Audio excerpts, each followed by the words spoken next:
Hey y'all, welcome to the T-Work podcast, hosted by Grant Banko and me, Adam Morrow. From entrepreneurs and athletes to the rat racers of corporate America and those who refuse to be put in a box, we want to share their stories and understand how they ended up where they are. Success and development come in many shapes and sizes. We want to hear about it all. So grab a drink and pull up a seat. Let's spill some tea and get to everyone. Welcome back to the T-Work podcast. We're going to be doing things a little bit differently today. If you can see next to me, if you're watching the show, I have my new wife, Cory Champer, next to me. Well, I guess ex-Cory Champer, now Cory Moreau. So that's already one mistake. Let's see how many I make this show. But Cory's bio, not that it matters all that much. We'll bring her back on in the future to talk about her actual work.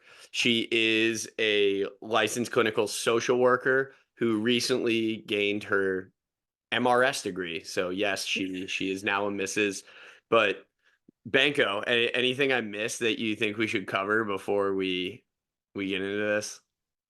I mean, Corey, I think you said you're going to go under her bio and then just kind of skipped over. Corey, do you want to add any of like your licensing or anything that isn't mattered to this episode, but do you want it thrown out there so that people can understand what you do? Nope, licensed clinical social worker, mental health, work, dog mom. All pretty on Most there. important, most importantly, dog mom. Yeah, because we're dog obsessed. Yeah, shout out Evan. What? I don't know. How was that, That Evan? was so thanks for paying attention at the what was that rehearsal dinner when Evan said we were dog obsessed.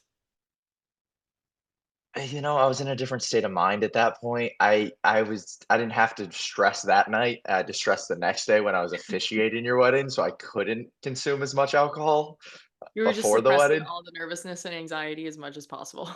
Exactly, exactly. Yeah, you got after it on Friday. I'm glad people did though. I mean, we paid for all that stuff, so shout out you guys.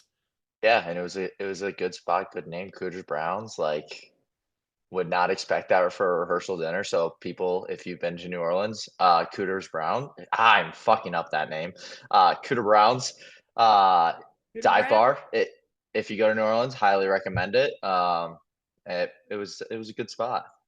That's right. That's your second time there. Yeah, the first time I visited you, that was the first place we went as well. Even though I know that was the reason for it was that was your first date with Corey in New Orleans. That was our first date in New Orleans as well. That's true. Yeah, is where I did all my first dates in New Orleans. That's not true. I think just you two. I'll share So that. we're special. I'll share that spot with Banko. That's fine. But those truffle fries and that buffalo ranch chicken sandwich. First date with my cousin EJ as well. Actually, was at Cooter Browns in New Orleans. So the three of you. I guess that's okay though, right? That's good That's company. okay. That's fair. And also, like, she took my place at the Taylor Swift concert to be on that first date. So I guess you True. deserve it. Oh yeah, we relived that whole conversation. Boo you Yeah, whore. Corey, you can go into that. Well, you guys didn't even say what we're talking about today. No, this is the podcast. We're talking about our wedding. We're Oh, talking about I didn't know if there was everything like that We're went into it. I didn't know if there was a hey everyone, this is a wedding no, debrief episode. It is a wedding debrief episode. Perfect. Take it away. You're on the show. You do it. Hey everyone, welcome back to Tea Work. This is the wedding debrief episode starring me.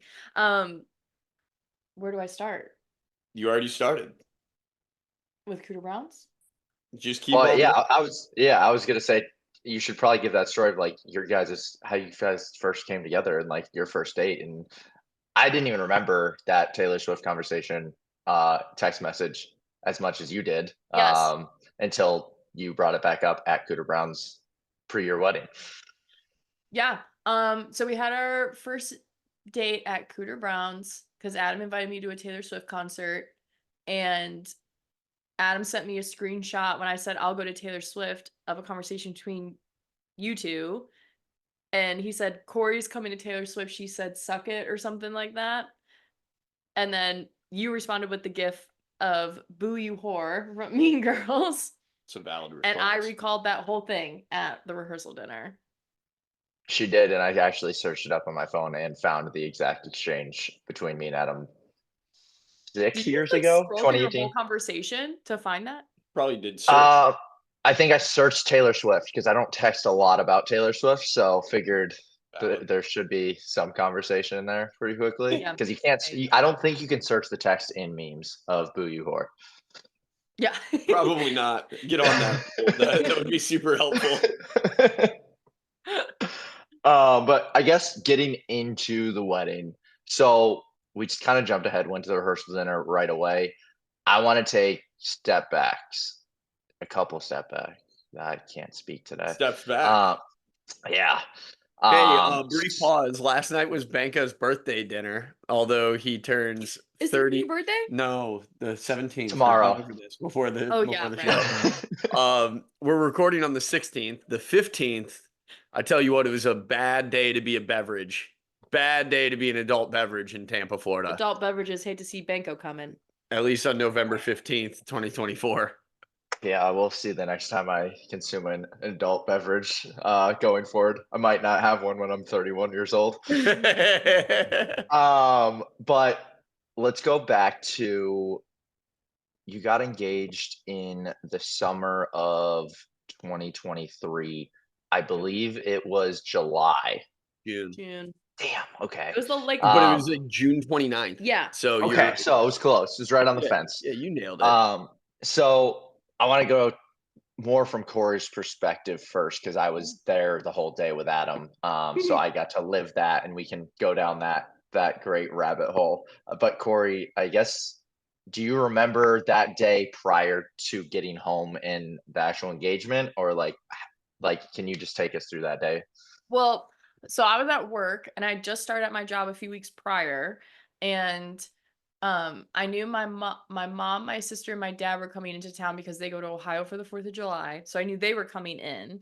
And I was like trying to track their locations, which I was doing, and I knew that my mom and sister were flying in and my dad was going to drive. So I already knew kind of what their locations were going to look like. And then I was like texting Adam all day because I was like, I want to see like what the kids are up to, like the dogs are up to, but the cameras aren't working. And I was like, oh, they're doing work. Like the Wi-Fi's been on and off all day. And I was like, oh, okay. Like he had everything covered. Did I mention it was a Thursday? No. It was a That's Thursday. A good point. So, and I was like Snapchatting all my friends and I had no idea that they were like here at the house or like at an airport. And I came home from work and I saw my dad, sister, and my mom and Adam. And Adam was like, hey, like they're really hungry. And I was like, okay. And like all of the shutters were closed. And I was like, why is it so dark in here? And he's like, oh, like I was keeping it cool in the house because Adam doesn't like to run the AC all the time. So I was like, that makes sense because Adam doesn't run the AC all the time. So he's keeping it cool for the family. And I went into the bathroom and he's like, family's really hungry. Like, we should get going. I was like, okay, yep, no worries. So I just like changed. I don't even think I changed. I think I just changed my shoes. And he's like, I want to show you the lawn. I mowed it. And I was like, okay, like I guess I'll see what the lawn looks like. And then I heard music as we got to our back door to the back patio. And I asked him if he was playing music and he like didn't say anything. And then he opened the door and I saw like all of you, like our friends and family. And it was genuine shock. Like I had no idea that this was happening. And usually I call when I'm on my way home and I didn't call this time when I was on my way home. Nah, it freaked me out. Yeah. But when I opened the door, I'm pretty sure I went, "What the fuck?" Yeah. Yes, you did. So it was, and there was like little candles and lights, and it was so beautiful, and it was the best proposal ever. Thank you. No idea that this was happening at all. I had no, and Adam always said for like years, he's like, when I propose, you're never gonna know that when it's happening, and he was right. I had no idea. Good for you, Adam. I will add in there, you have my location and I think a couple of our other friends' locations as well. Yeah. And one of his first texts before we like a week out, he goes, all of you need to hide your location now. And like, so he covered all his bases, which was good. Adam, I will pass it to you for that day as well, but I'm gonna give my perspective on you and your family that day. Yeah. So we got in, I believe that morning. I drove to Atlanta and then rode with some buddies from Atlanta. We got there that morning after Cory went to work. And our plan was clean the house, help set up the backyard, clean the backyard. So there was 7 of us, I think. It was Adam's parents, his sister, couple of our buddies, and then people started filling in as the day went on. Um, for how calm Adam generally is in most situations and when it's organized, I had to get out of the house because it was him and his dad, both trying to control the situation and make plans, and there was a lot of stress, that I could see in the house, so my personality was, "Okay, to make this better, I'm just going to leave for a little while and go to the store with his mom and sister and get Starbucks." Always gotta get the So Starbucks. Smart move. yeah, yeah. So, Adam, I guess I'll pass it to you and how you were feeling throughout that day. Yeah, well, the best way to run through my feelings, honestly, would be like the 18,000 word paper I wrote on everything I thought from the second I woke up to the second I proposed. So to save the audience that, it's pretty much a breakdown of I was doing my best to herd cats because I had a plan. I had a plan. I knew exactly what I wanted it to look like.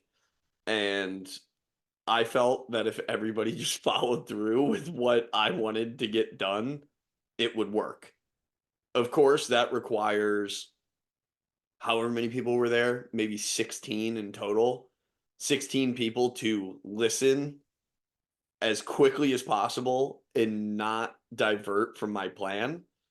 But that's challenging. So it started off great. It honestly got worse the more people got involved, which I guess is kind of to be expected. But the first few hours, we got so much done, so much. And then, of course, more people get involved, more hands start reaching in the pot. And that's where things either get confusing or get messed up, and then dealing with things that are completely out of my control, like flight times, people not being able to get rides or deal with traffic. Yeah, it was crazy. All in all, the day was stressful, but everything worked out the way that I wanted it to. The actual proposal was freaking awesome. Mhm. And then I think there was one hiccup after the fact, which was we got a bunch of food from a local place, and for whatever reason, when my dad and I think sister went to pick up food, they just never got the chicken or like the meat from the place. So we had tacos and nachos, like that kind of stuff catered or put in a giant order. And of course they left like a bag of stuff, and the bag that they left was the important ingredients, at least as far as I'm concerned. But I yeah, don't the even day was remember that. crazy. It was awesome. It honestly worked out to be a dream. I don't know if I could have gotten better listening or engagement from the 16 people that were in attendance, but I I did my best to pick and choose battles, but most battles that popped up I felt were worth fighting. Sounds like wedding planning. Yeah. Well, that is where we're gonna go next. Adam, did you drop the ring? I did drop the ring, yeah. Okay, all right. I thought I The top remembered word that around the correctly. world. Yeah. Yeah, but I mean, you both did cry, which was expected from Corey. I didn't actually expect it from Adam, to be honest. It Um, happened out of nowhere. yeah, And I think that was a massive release of emotions that then set forth the waterworks that I then experienced at the wedding. yeah, and then I mean, both dogs came up while you guys were crying, and the proposal was still going on. They both came and like tried to lick your faces. Which was perfect. Which added to it, and you couldn't plan that. That's just dog instinct there. Hmm. And then Brinkley tried to eat a candle. He did. You stepped on one as Oh, well. yeah. Almost lit your pants on fire. Yeah. So all in all, it was good. So now, all right. So the gate. Well, actually, Adam, one more question on this. Yeah.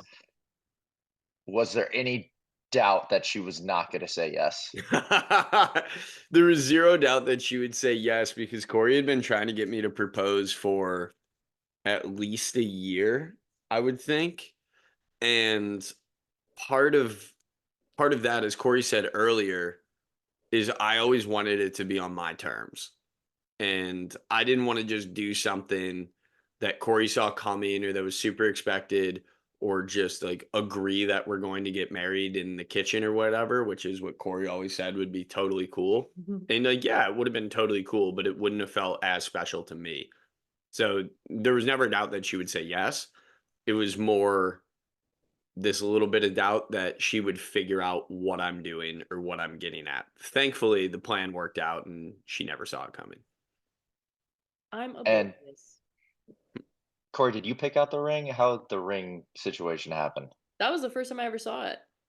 Oh, wow.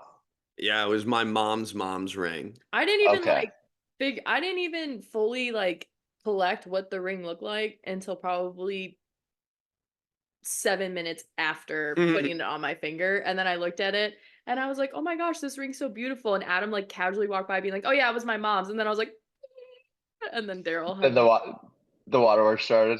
Did yeah. did Daryl cry or Jill? Yeah. Yeah. Big Okay. time. Yeah, I don't remember that part. Oh yeah. There were tears. Nice. And then we went out, then we had the dinner like you said, and then we went out in Savannah. Yeah. So then from that, how quickly did the wedding planning start? 2 weeks, 4 weeks, something like that. It Well, definitely started in July. like most girls, I had a Pinterest board, Well, obviously. obviously. And so then I was like, I can show Adam my Pinterest board. So I would like show him things that I like really liked. And then like his sister and I were already texting about like, oh my gosh, like what about this? Like, so things had already kind of started to roll on my end. And then I would say like August, we figured, okay, like we decided we're gonna get married in New Orleans. And then we decided like a trip to look at like venues. We picked our venue by Labor Day 2023. So we went from getting engaged pretty much July, it was June 29th of 2023, to then what was Labor Day, September 3rd. Yeah. We picked our venue. So it was a relatively quick turnaround. At least I thought it was. I don't know what normal wedding planning looks like, but that's when we selected the Well, venue. we went to New Orleans and every place we saw, it just like was not gonna work. And I was so upset and I really wanted one of the places to work. And then I was like, well, what about where we ended up getting married and we just did like a virtual tour because we were We leaving. drove by. So the Yeah. place where we actually selected Capulet, we previously nixed because we didn't think it would be big enough. Yeah. So we moved on from it. We were like, yeah, that sucks. Like the place looks great, but we don't think it's for us. And after we tried, I think 3 other places in the city, Mhm. one was too small, one was entirely outdoors, so we weren't sure how the rain plan would work if something went wrong. Luckily, we didn't end up deciding on that. Flash forward to our wedding. But And then the other one, we had to bring in all the everything. vendors. Like they just had the space. We had to bring in food, the decor, DJ, like we had to bring in the bar, like everything else. It was going to be way too much work for us. So nothing seemed to be trending the right direction. We were like, let's just go back. Let's check out Capulet. Why not? We're here. We're here for that reason. It would be dumb of us not to at least explore it. Mhm. We called, they were closed. We were like, well, shoot, let's just drive over there, stare in the window, figure it out, do the virtual tour, like Cory said. And on the drive home, then from New Orleans, we got on a call with Steve from the Capulet, who runs the place. And Cory did like a virtual tour on the phone. And ultimately, on the phone that day, I think we put in a soft hold. So we reserved our wedding date We had it for a 7-day period, I guess. Yeah.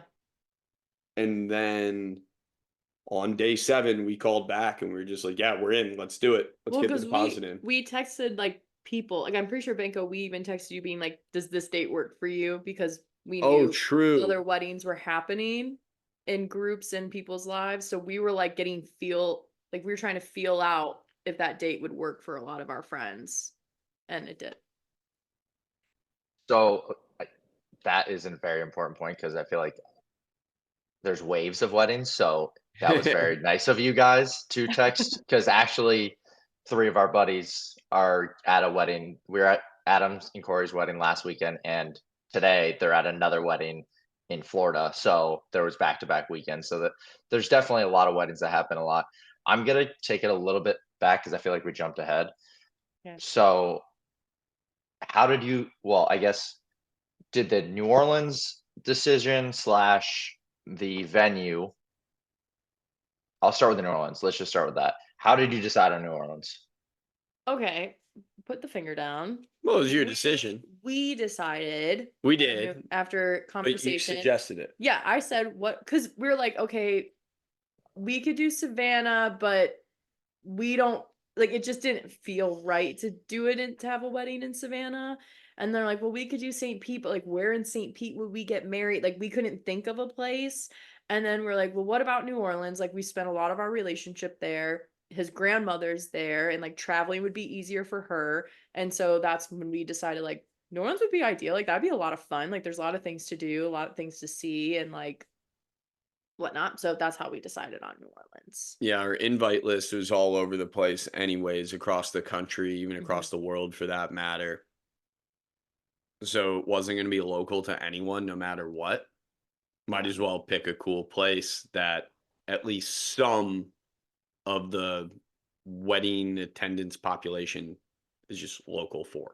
Yeah. Or people would be excited to go to New Yeah, Orleans. definitely. Well, surprisingly, after telling coworkers where I was, a lot of them had never been to New Orleans, which surprised me, but also made a lot of sense. I was like, oh, I guess it's not really a destination unless you're going for something specific. It's not like it is somewhat of a tourist destination, but it's not like one of the top tourist destinations. So it is one of those unique Should be. places. Yeah. Or people just Yes, think like it's they go to the French Quarter. Like they don't go to other parts of New Orleans. Yeah. yeah. So, all right, you select the location. Yep. Do you is the wedding planner involved at this point at all? Like where No. you're no, okay. So let me before we jump to that, then let me ask. All right, you're going to New Orleans, you're looking at venues, you're saying size. How did you determine how big the wedding was gonna be? Oh. Whenever I tell people, like whenever someone tells me like their wedding planning, we always talk about the guest list because I think the guest list was the most stressful part. Because I have a huge family. Adam's family isn't as big. And so like when we did so if we did the rehearsal dinner with just our wedding party and family, so like aunts, uncles, and cousins, we were up to like over 70 people. Yeah, the rehearsal dinner, truly, if we invited strictly family in the wedding party, I think we were at like 79 people. And at that point, it's a wedding. It's Yeah. literally just 2 weddings back to back at that point. Yeah. And it So might have even been more. I So- swear it could have been 90. yeah. So the guest list was really hard. We had said like 150 was where we wanted to be. Um, and then as you get through wedding planning, people tell you like who you need to invite. You need to invite these family members. So we invited actually 178. We invited 178 people, and I think only about 120 came to the wedding. So we were like way below than what we had expected. I expected probably like 135. So when we told venues, first we said about like 150, and then we told Cappy at like probably like 160. So we were trying to stay around there. And then like 4 weeks prior to the wedding, we were like, well, numbers are like 125. So just scrap all that. Yeah. I mean, that's kind of a good it's better to be low than high though. So Yeah. For sure. Yeah, that's why we had so much food. And But of like, course, then one of the things that I struggled with it mightily. It really ate at me all the time was seeing the guest list expand like crazy, and then 3, 4 weeks out, it shrunk. There were so many people that I know didn't get to spend the day with us that I care about a ton, or she cares about a ton, or that we collectively care about or have a relationship with, that wasn't included initially. And I do think that's a struggle. So, like, everybody out there, RSVPs, please take them seriously. If you are going to a wedding, if you're planning a wedding, the RSVPs do mean a lot, because getting invited to a wedding is, honestly, it is special. Like, it's really hard for me to say no or RSVP no, especially since I've gone through the wedding planning process and I know what quote unquote cuts look like. 'Cause there's people that I talk to way more in my daily life than some family I had at the wedding, but because of relationships or because of family things, they were in attendance, as opposed to some people that I would consider very close friends that I talk to regularly. Corey, you did say something that I want to bring back. You said when you were making the guest list, you were talking to people and they were telling you who you should be inviting to your wedding. Mm-hmm. Who were those conversations with? Mainly like family, like, which is fine, or it would be like um you super close family friends or things like that. Like, but now, like, looking back on it, I'm like, that does make sense. Like, these people have been in my life for my whole life, and so, like, it would be wrong to not invite them. But when you're starting your guest list, you're so wrapped up in, like, everybody you want to invite, and, like, I want to bring, like, there was even like a little bit where I was like, I'm gonna invite people from, like, work. Like, I was like, I have to invite all of these people because you have to give numbers so soon and, like, an estimate right away, and then you have to, like, send out your save the dates. Like, I feel like wedding planning moves really quickly at first, and then there's, like, a quiet period. Like, there's just months where you're not really doing anything, and then it moves quickly again. And so I got really wrapped up in the quickly stuff. Like, I love everybody we invited, and I'm really happy we invited people. I know there were people we wished that could have been there and people we wish we could have invited, but um like, I'm glad I had some other perspective on things of, like, yeah, but this person has been in your life for however long, and, like, that's fair. Like, they totally have. Like, they should be there. I want them there. So you just get wrapped up in your own world. And me, not married, single, not going through this process ever, my thought process, and when you said that, was like, well, this is kind of your day, so Yeah. that doesn't it, like, you should be inviting the people that you want there, because personally, that's what matters. Is it's your day, it should be what you guys want. So that was just an interesting perspective. But I do understand your point of, there's a lot going on and you might Mhm. miss something, so getting that outside perspective is helpful. Yeah. um Or you don't think Well, of, like, some people because you're in a different part of your life that you forget, like, there's been these people that have been with you the whole time because you're wrapped up in something else that's going on in your life, or they're not in front of you, or whatever it may be. So it was pretty nice for me to reconnect with a lot of people. Actually, I really enjoyed reconnecting with a lot of people. and adding on that, Banko, specifically your point, what I do think is important perspective is, yes, it was our day, but we wouldn't have gotten to that day without our families. And as a result, it is kind of their day too, or they Hmm. want to celebrate, they want to show off. And fortunately, our families were in a position that they could help us out a little bit with putting on the day. And if people are going to have a little influence financially, it's kind of hard to say, well, thanks, but that's where you stop. You can't now have any influence of who is in attendance as well. So it's kind of one of those, like, thank you so much. Yes, this does kind of reserve, or not reserve, it grants you the right to have a little bit more say, which, I mean, does it cause the occasional disagreement? Probably. but in the end, totally okay. Like Cory said, we look back on the wedding day, every person who was there, it means the world to us that they were there. It's not like I'm like, oh, we should have kicked them out. We shouldn't have had them there. But what hurts more, I guess, is the 60 other people that I would have loved to see celebrate that day with us. Well, I think also where we got caught up was it was like you have to invite this person, but they're going to say no, but that was still a slot on your guest list Yeah. that got filled. Even if you're like, okay, the chance like there's a 95% chance they're gonna say no, but what if they say yes? So you like didn't want to like I don't know what the word is I'm looking for, like put all your eggs in that basket that this person has a high chance of saying no, and then they say yes, and then then you have too many guests or Mhm. whatever it is. So it's kind of like, well, you have to take that You chance. have to hedge some bets, which is hard. Yeah, the guest list is hard. I think out of wedding planning, the guest list is the hardest part because we could invite everybody we wanted to invite, but we also didn't want like a 250-person wedding. That was probably the most stressful part. Some people do. I could not do that. No, no. But that was, I agree with Cory. That was the most stressful part for me as well. Because you overthink every little name on that guest list. I'm also a little bit of a people pleaser in that regard. It's really hard for me to like cut people out. Yeah. Yeah, definitely hard conversations.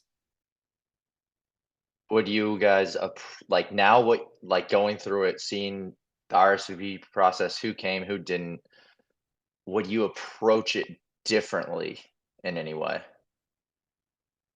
I probably would have been like, screw it, we'll over invite. If I known that so many people were gonna, I would have over invited, but I was so worried that so many people were gonna say yes because it is New Orleans and a lot of people want to go to New Orleans that I was worried we were gonna like find ourselves in a situation where we didn't have room for like anyone at all because even our venue was like there's kind of a cap. Like I think they said like 200. Well, they even said if it gets above 170, the place feels like a cafeteria at school. Yeah. So you also have to take into consideration the venue's limit. So we had to take in what they're saying, which had to limit our guest list even more. Did you guys like, all right, we're past the RSVP date. I know it was only a month out. I think we had RSVP by Yeah. September 30th, October 1st, and your wedding was November 9th. It was only October, a month out. Okay. Yeah, so I guess I Cory, gave over a month yeah, Cory said a Okay. 5 week or 6 week because I out knew that period. we were gonna have to like chase some people for Yeah, an for answer. sure. For sure. It was during when all Did those you hurricanes were happening, so we were in hurricane chaos Yes. during that time. that yes, that too. Yeah, Cory saw that Yeah. coming, which is why she did the RSVP Yeah, the way that she I'm did. powerful like that. I mean, to be fair, I think I RSVP like I knew I was going, but I RSVP'd I think on the 29th of September because I think Adam was in town like the week before and he said something. I was like, yeah, I have time. And then I was like, oh shit, like it's the last week of September. I should probably fill this out. Well, there were people who told us like, "Yeah, I'm gonna be there." Or, like we knew like you were coming, you had a job, we knew you were gonna come, but it was still like you have to do it on the website. Yeah, because Yeah. we had to turn in those numbers. Yeah. So that's Did you invite anybody like, all right, so the RSVP date's passed. You see how many people said yes, no. Did you send like of those people that you didn't invite, like that you cut, did you invite other people? Like, was that part of the process I did. after? Adam did, I did Okay. not. Yeah, that I think that's difference between guy brain, girl brain. Not to bring sex into this, but that was a constant debate between Cory and I. Not in a bad way. To me, just the way I looked at it was people, especially as they age, have been around weddings enough to understand that it is a numbers game and you'll always be playing it no matter what. And just because you don't get invited to a wedding, it doesn't mean you're not friends with somebody. So to me, it doesn't as much matter when the invite should come. There's weddings I've been invited to a month out and I did my best to show up anyways because the person still thought of me. I don't get hung up on the like, oh, well, nobody invites to weddings a month out. I should have been invited to this a year ago. Like why stress about this? The person was nice enough to think of me. and want me there on their day. I don't care if it was 2 days before or 200 days before. It's totally fine. There were I think there was one person even in attendance that I invited a week before because I knew he was local. I knew he'd show. He's been through weddings himself. He's married already. So he gets it. He was like, "Oh yeah, man, totally cool. I'd love to be there. That'd be awesome. Thank you for thinking of me." And I think I just believe that the people that I would invite later on or try to be fillers, I tried to do it to people that I either knew would 100% show up, or I know it wouldn't impact them emotionally to find out that they were invited later in the process. Wasn't sure if Corey's gonna add anything there, so I wanted to pause. Well, I don't think fillers was what we were going for. No, no, not fillers by any means. Yeah, it was But more of like you thought of these people and was like they'll have a lot of fun if they can come. I yeah, think if you like people on your hurling team and stuff. yeah. I thought about it differently The because list was the list, and that was it. I was like, if I got this last minute, if I wasn't local and I got this last minute invite, I would be like, oh, so I'm an afterthought, or like because so many people said no. And like I was on the opposite end of the spectrum where I was like, I would feel kind of insulted to not get it. Granted, now that I've already done my wedding and I see things a little bit differently, if I got that invite, I'd be like, oh, that's really nice. Like they thought of me, like how Adam's saying it. But going through it, I was like, no, no, we can't do that. Like Corey wanted so to, I was Corey like, wanted to rip my head off I was for like laying suggesting awake that. at night being like, people hate us. People hate us because doing this. Well, and that's why I asked if you guys would do it differently in the sense of like hearing this conversation. Let me ask this. When did you have to let the venue know how many people were going to be there? Like, when 4 did you weeks have out. 4 weeks out. 4 weeks out? So you basically We gave gave yourself a ourselves that like week 2 week, cushion. 10-day Yeah. buffer. Yeah. So would you, going back, like I'm thinking of it in a couple different ways.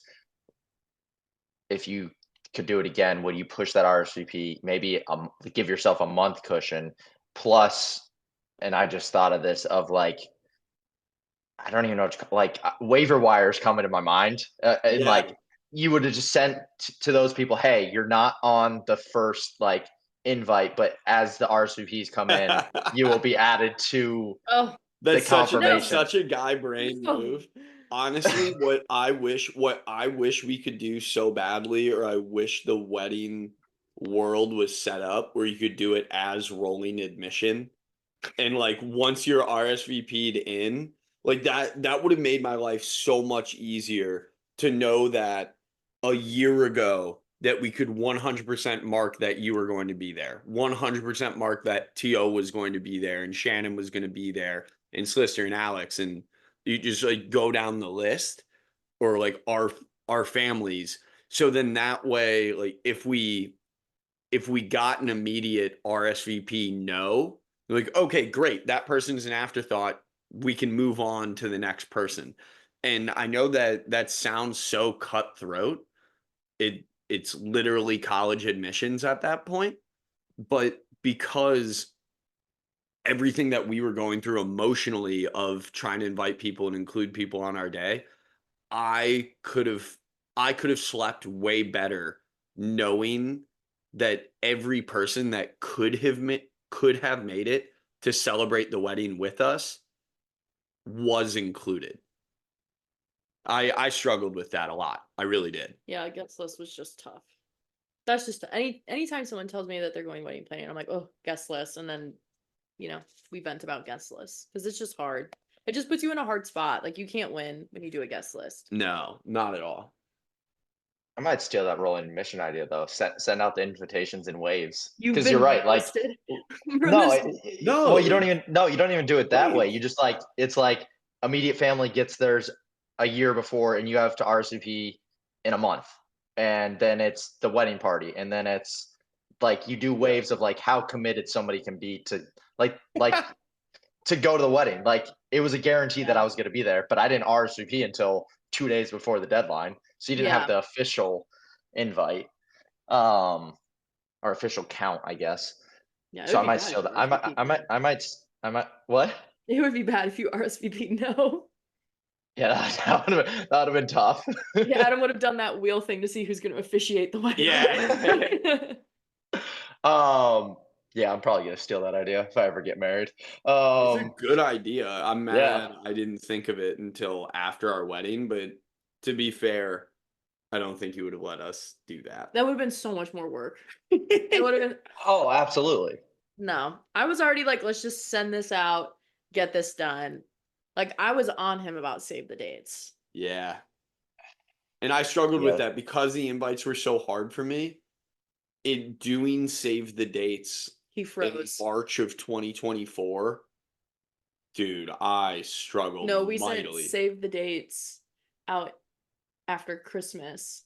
Yeah, because Okay, yeah, so I was even still in worse. Nashville when I got Even mine. worse for me. Yeah. And that's the other issue is that people move or people don't give you their address. So then you have to update all their details on the Oh, website. okay. So massive piece of advice on that is when you're building a wedding website to like collect people's information, make them give you an Oh email. my God. Get Corey the and I email screwed that up. address. Yeah, so then we had no way of doing mass contact or anything like that.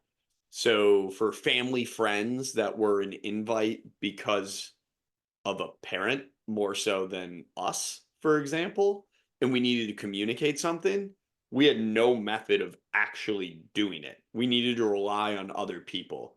So I would say over prepare early on, like trying to get people's information, Hmm. even if it freaks them out that you ask them for their phone number and email. You already asked for their address anyways. Like, why not just tack on a couple other things? That would have made our lives so much easier, especially because we were dealing with the hurricane scare a week out. Because then we could have said, look, quit being pansies. One hurricane has ever existed in the state of Louisiana. It was Katrina. This Raphael isn't going to do shit. Like, worst case scenario, it rains a little bit. If you're scared of that, stay home. We don't want you there anyways. Well, okay, wow.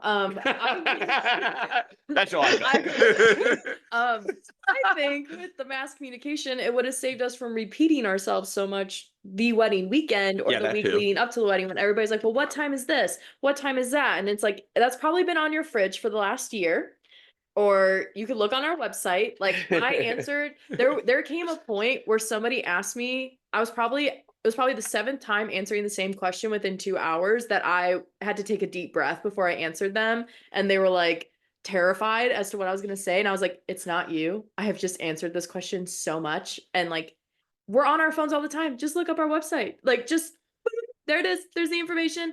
Or like I was getting my nails done and I was answering text messages about things that is on the invitation or on the website. So I would have just sent an email out that week being like, here's the events, here's the time, here's the addresses, and would have like answered so many things. So I definitely would have gotten email addresses had I known.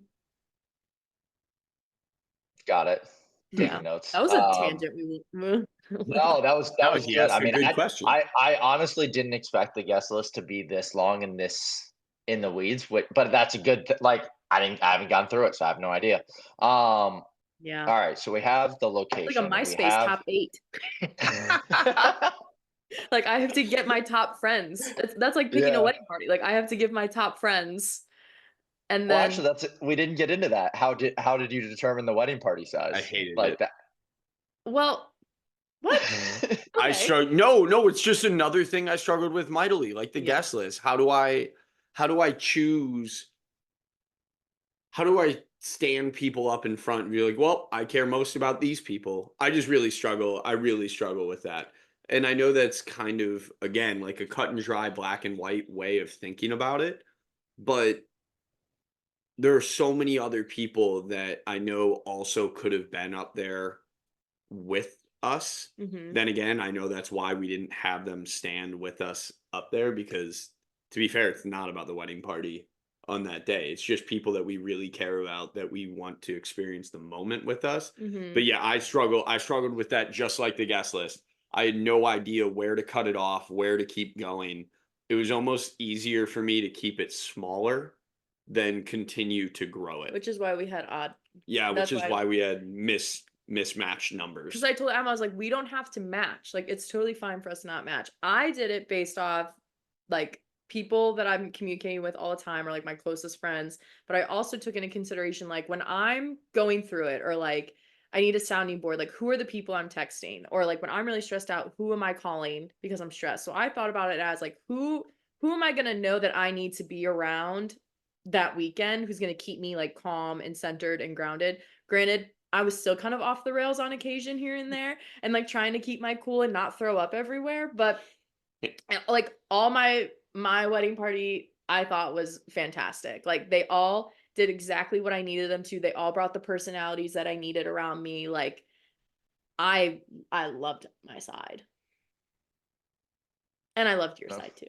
I did love my side. I think one of the things, much like wedding invite lists, I know this is now just getting into the things that I struggle with personally, would be it's so seasonal with friends sometimes that if you're out of touch with someone for a while,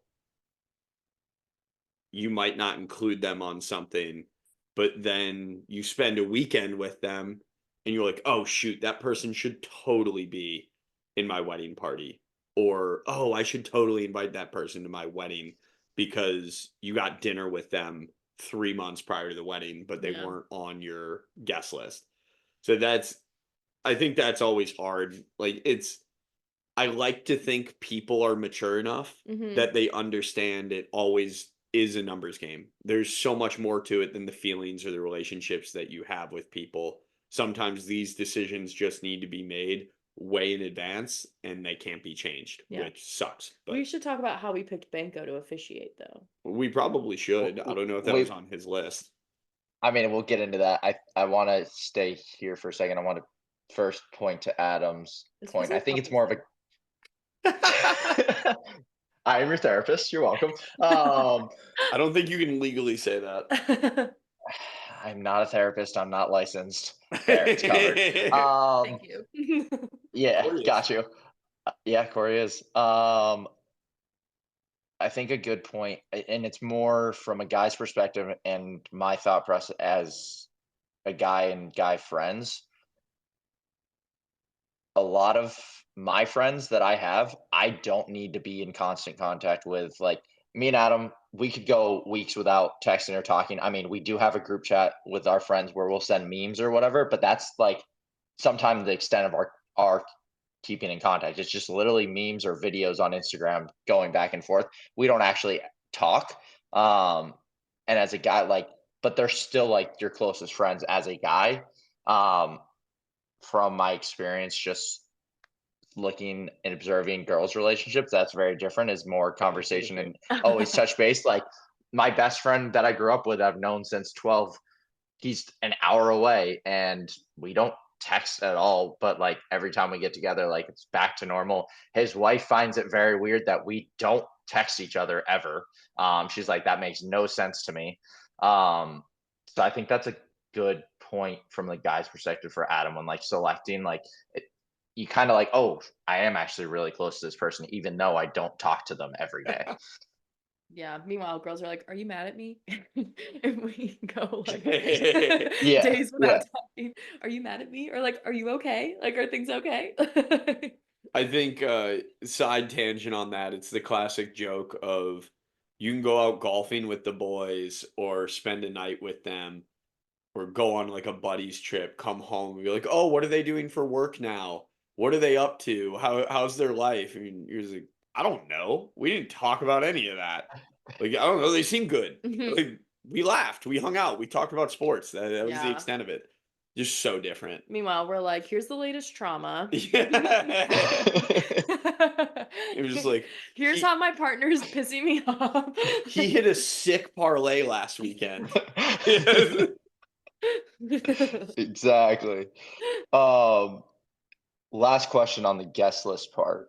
Mm. So you had a set number other than the meals, but you guys did a buffet style, so I don't know if it applies as much compared to a sit down dinner. Mhm. S- So was the cost basically flat if you had 100, like you said, 160 to the venue, but you only had 120? Was the cost flat, or if you would have had an extra 40 people, would there be a variable cost there for those extra 40 It was people per head. on you guys? We still had a It was per per head head? cost because was they per needed head. Okay. to prep food for Mhm. X amount of people. Okay. Even All though it right. wasn't served by plate, Yeah. they still needed Yeah. to prep for the individual. And the food was gas. Yeah, it was. It was. It Shout out was. Chef It was very Matt. good. Shout out Yeah. Chef. I I saw got him second. when I was running to the bathroom in my dress, and I was like, "Are you Chef Matt?" Because I hadn't met him yet, but I had met him, and he was like, "Yeah," and I was like, "Food is gas." Like, thank you so much. Like, and I was like, "Okay, gotta go to the bathroom." As my sister's like running behind me, holding my dress. We were moving quick. I felt like a girl at the club. Like I was in the bathroom, like hearing songs being played, and I was like, I have to hurry. And then I was like running back out to the dance floor. Didn't you have like 3 outfit changes too? Um, kinda. I had my I had my wedding dress which had the shoulder, and then I took the shoulder off. So then I was in my strapless wedding dress. So it was the same dress, just without a shoulder. And then I had a reception dress, but I felt so bloated because I was drinking so much water, and I didn't want to have to suck in all. And so I was like, I want to be comfortable. Like that's how, and plus the back was really open and we were really dancing. And so I was like, knowing me, like something's going to happen. And so then I got that t-shirt with a bunch of atoms on it. And so I threw that on ASAP. I think I Got it. made it through half a song in the actual like reception dress. And then I ran back upstairs to change. You were just always moving. Yeah. I don't think I sat still the whole weekend, actually. Definitely not. Even in my sleep. No shot. All right. So we're getting ahead of ourselves again. Back to it. Back to it. Yeah. Come on. We got a schedule here. So you have the place, the venue, the guest list. Is the wedding planner even part of it yet at this point? We got the wedding planner October. Okay. That Or sounds was right. it winter? November. We got the wedding planner like late fall, winter, I think. I Somewhere think in like there. a year out, basically. Because I was like, I Okay. need help. Like, I cannot do this by myself. It was so overwhelming. And like, you have people that are willing to step in. Like, my mom and sister were like, where can we help? What can we do? But you also don't want to burden them with things, but you also didn't want it to be a thing where like, okay, I'm tasking you with this, but it's still my project at the same time where I have to figure out the research and everything. Like that's why I didn't even provide like hair and makeup for my bridesmaids because I was like, I'm not getting my hair and makeup done professionally. I don't want to do the research for it. If you guys want to do that, that's great, but I'm not offering it. So that's why we went with the wedding planner because we needed somebody who's like there, who already knows like how to do all of this and can just like assist us. Do you wish you would have gotten the wedding planner sooner? No, we got them at a good time. I honestly don't know. I I really don't have a great response for that. And part of the reason for that is when I look at the breakdown of what our wedding planner was supposed to do, we did so many of the things that they were supposed to do, like given the package that we were working in prior to hiring them. So Gotcha. that to me was like a struggle. It was like, oh well, We already did that. we already did all this. Can we either get a discount or can we backpedal on everything that we've done and like you Yeah. do it somehow? I don't know. It just seemed like we were running way too much overlap. And truthfully, if we were in New Orleans, we probably got far enough along that we didn't need a true wedding planner. The reason we did it is we just weren't local and we needed help with contact. And yeah, like I said, that's I think that was a constant back and forth that I went through that I really did struggle with that as well. She's like we're contracting you for a service for stuff that we've already done or stuff that we've taken lead on.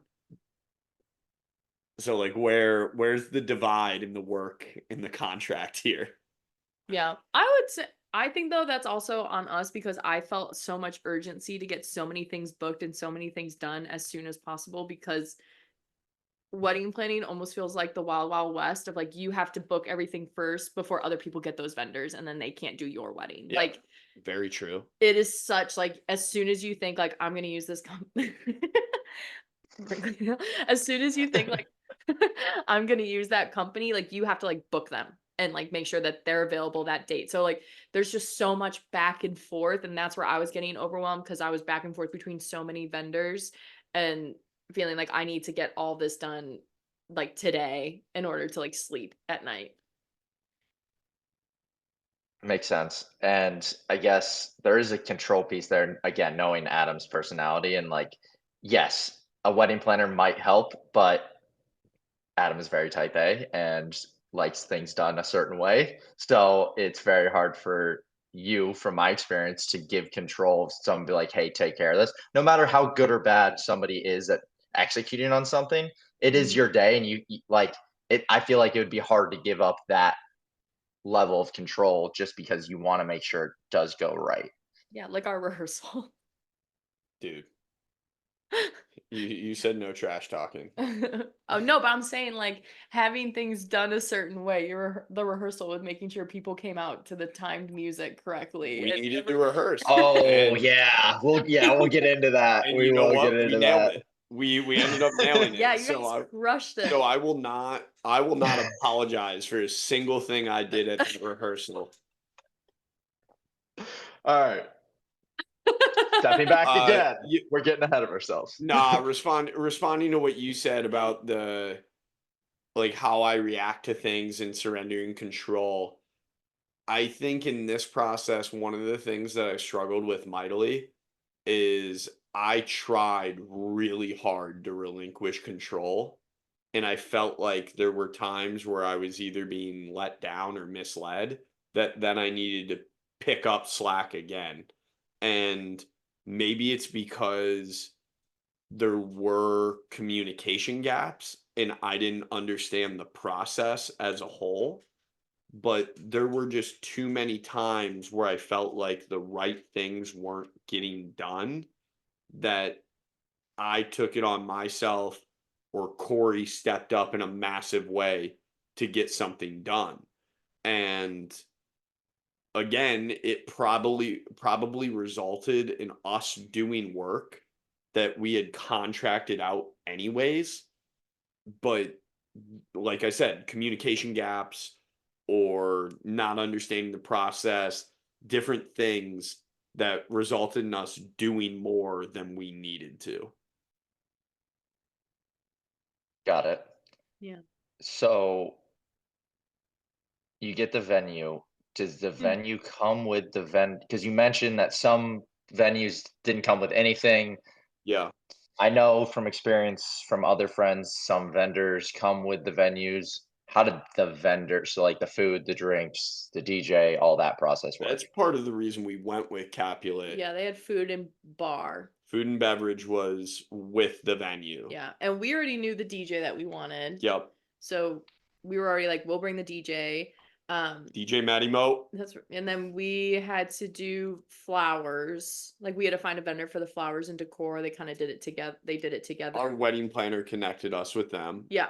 And then we had a photographer that your friend used that we liked, and then we did pies. So we used the diner for the pies. So yeah, we already knew of Camellia Grill, so we knew what we wanted to do there. yeah. There's a lot of stuff that, again, this goes back to the whole wedding planner thing. If we did this, if we did our wedding in Tacoma, Washington, we would just tell our wedding planner, like, hire everyone, decide, like, find the venue, find all this stuff. Like, maybe we go tour some things, but we don't have any connections there. New Orleans is still kind of local to my family, at least, that I knew where we wanted to get our pies from. I knew what I wanted to do from a suits perspective with the guys. I didn't need guidance from a wedding planner on that. Corey had already found her wedding dress and she found it in Savannah. She didn't need guidance on how to do that. And like transportation, I found that on my own.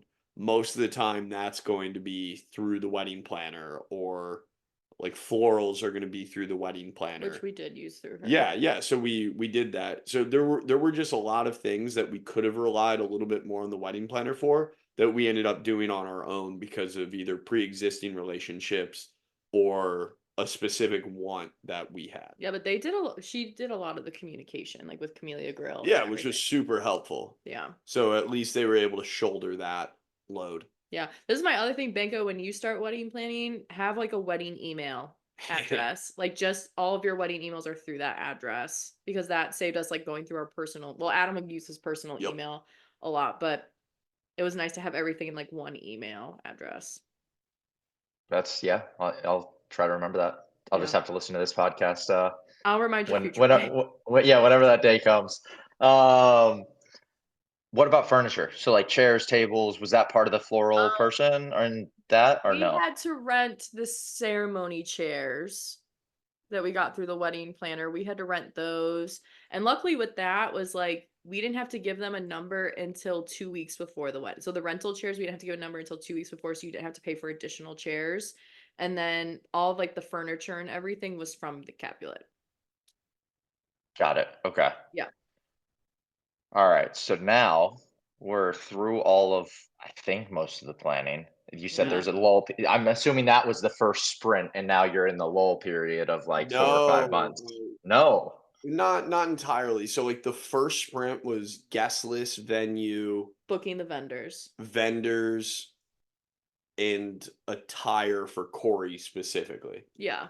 Then we had a long lull that then led to, we did DJ super early as well. Later on is transportation, finalization of florals, finalization. It's just like plan everything up front to have a long gap to then finalize everything. Within the like a month and a half before the wedding. Yeah, like 4 to 8 weeks. That Yeah. range is all the finalization. Finalize a floor plan, finalize the music that you're going to play, like getting all the things just set.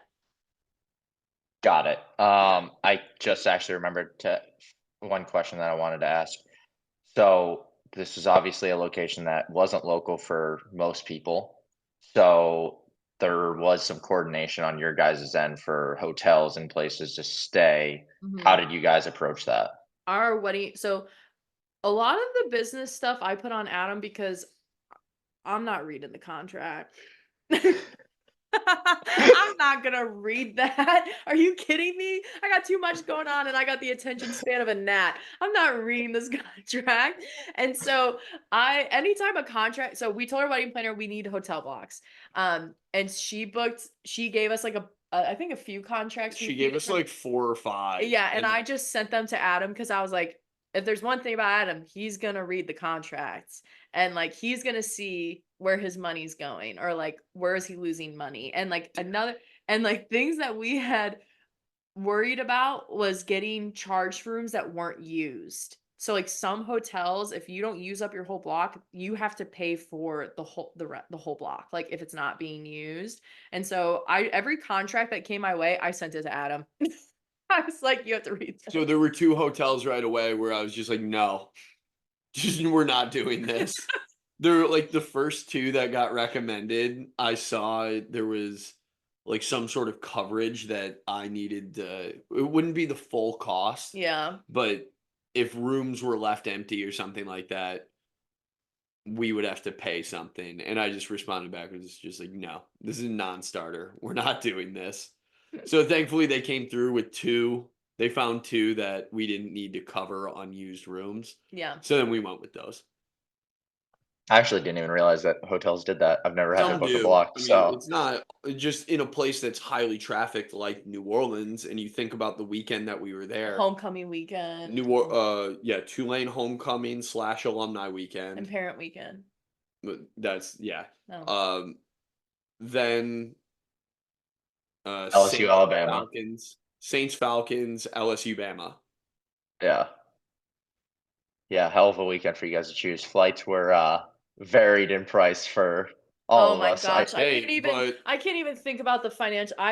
I experienced so much financial guilt throughout the whole wedding planning process. So That's- much. It was pretty cheap for me. I It experienced was it about great. like everybody who had to pay to travel, had to pay to stay. I promise you, People that were tried to helping make us, you feel bad. people that were about the paying, money. like people that were paying for things for our wedding. Like I was just riddled with financial guilt. People were trying to make you feel bad because when you look at the cost of ours versus the cost of some others, ours was way down there. I don't know. I had a lot of therapy sessions where it was just financial guilt.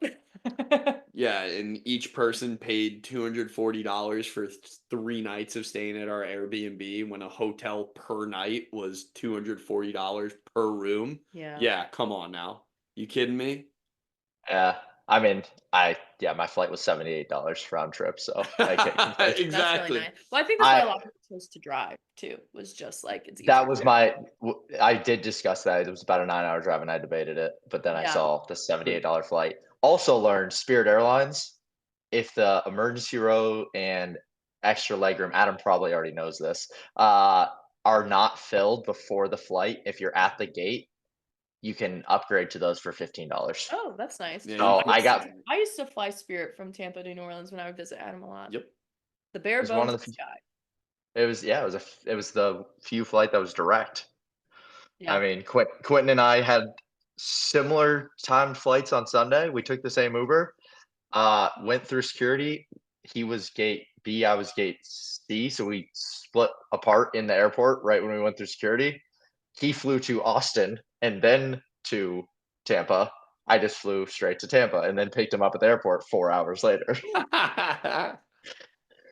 All right, so now I think we're past our so that's all the planning stuff at this point, right? Like, Pretty that's much, covered? yeah. Okay. So, how much of I mean, it was a very eventful 2 months before your wedding with hurricanes, as you mentioned. Not for New Orleans, but just, like, for a lot of the guests, because they're in Florida. Yeah. Yeah, or Georgia, yeah, us. Florida, Georgia, North Carolina, yes. Yeah. South Carolina.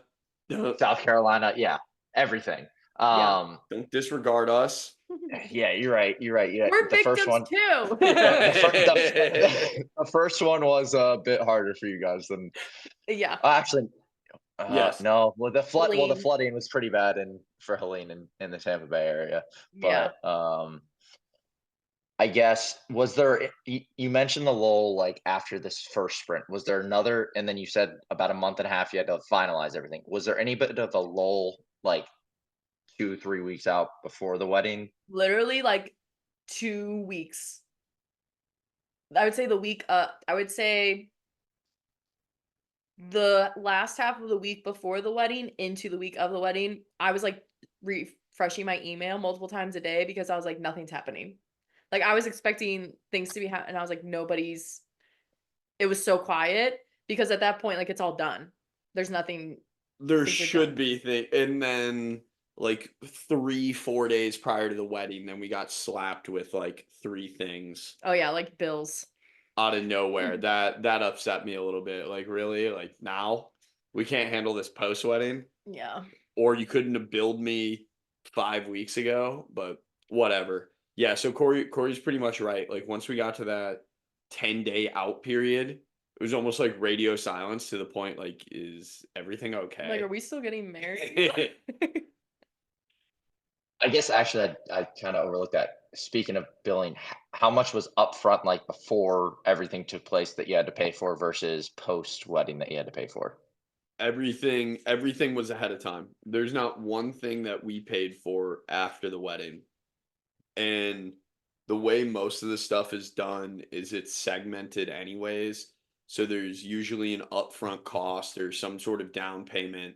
And then because these things are generally more significant, it's either broken up like quarterly, monthly installments, Mhm. anything. They'll really work with you if you need assistance in any way. You can set up payment plans, but I think our venue was 6 total payments. There was just like a minimum upfront payment, Mhm. and then whatever your last payment was just to cover your remaining balance. And I think there were like 4 or 5 payments in between. that they added a set amount. And was there any variable, like, I guess, like, there might be, like, damages? If there was damages, were you responsible for, like, I'm getting at, like, before the Did you wedding, damage 4 something? days. No, I did not damage anything. Ah, Quentin might have, I don't know. He won't know either. Probably gonna hear But Brinkley chewing on his stick in this. I don't hear Brinkley actually. Oh. the microphone's good. I Cory. I guess, were there, like, was it a fixed cost, like, 5 days out, you knew how much everything was, there was no variable pay that Yeah. might come up after? Okay. Yeah. Yeah.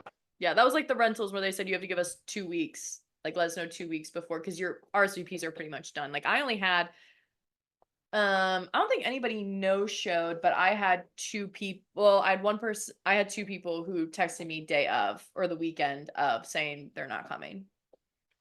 That's fun. Yeah. Did did I you was just use like, okay. Like, my mind was Yeah. so where I was happening. I'm probably gonna do this at my wedding if that happens to me. I saw this on Instagram where they send a bill to people that Yep. RSVP'd and no-showed for at least their plate of food, because the plate of food, depending on the wedding, is like $300 a head, Well, depending. that's Thankfully, like, ours was not that much. well, but- so Yeah. we just found ourselves in that situation Thursday night. We RSVP'd to a wedding like early. It's in December and we RSVP'd early, but Adam has like a bunch of conferences and travel he has to do. That I was like, that's during this wedding we RSVP'd for. So Adam like texted the guy and was like, please let me know how much. Like, luckily the RSVP day was that day, but he was like, let me know how much our head is. I'll pay you back for the head. Like, I think people who do that, like, it's so kind and generous. Like, obviously me, I would be like, oh my God, don't worry about it. Like, it's not a big deal. But I think it's nice when people offer that. Yeah. Well, I think that should be, and go ahead, Adam. It's your, yeah, this is yours. Go. I was gonna say this is the kid I brought up earlier. Thankfully, I knew people local that are cool enough that have been through weddings. They've been through their own weddings. Like, hey, we have an open spot, and I don't want it to go to waste. You want to come eat some food? And the kid's like, hell yeah. Sadly, my wife's out of town, but I'm game. Oh, now I know who you're talking about. Okay, got it. Yeah. All right. Sweetie. But I think that's a good point of, if you're gonna cancel last minute at a wedding, out of respect for the couple, offer to pay your head. They Yeah. might, it's a common courtesy. Either they'll say yes, pay the head, and yeah, you got to wear it. Like, that's kind of on you for RSVPing and not knowing for sure that you're going to be there. But Yeah. I would guess 70% of the time the couple's going to be like, listen, don't worry about it. Yeah. Like, Well, we even had someone in our wedding party where their partner couldn't come anymore. And they texted me being like, I'll pay for, I'm so sorry. Like, I'll pay for his head at the Airbnb. But she gave us so much notice that I was like, it's fine. Like, It worked out. we're gonna filled fill it. that space anyway. Like, it's not a big deal. So like, I think when people offer that, it's very like selfless and nice to like think of us. yeah. Get out in front of it because it makes it easier to adjust the plan. Yeah. Yeah. Nothing goes All according right. to plan though when you're wedding planning. Well, now we're going to get into the fun part. The Now. the week of the wedding, or Yeah. actually 8 days Oh, out from the God. wedding. So November's usually not hurricane season at this point, and it just so happens that in the Caribbean, a Yeah. hurricane started to form. And by about Sunday night, the week ahead of your wedding, which was on a Saturday, so 7 days out, Yep. the projection was the middle of the spaghetti model was New Orleans. Yeah. How did you guys find out about the hurricane initially? Oh. Texts. People had texted me saying, "Are you watching the weather?" And mind you, I had just been looking at the weather app. I did not know there was a hurricane happening. I was living in ignorance. It was blissful. And then I went to the radar and saw hurricane, like, on Weather Channel they have like the hurricane tab, and I clicked that and then I was like, "Oh, a hurricane Teenage Mutant Ninja Turtle Raphael is coming to New Orleans."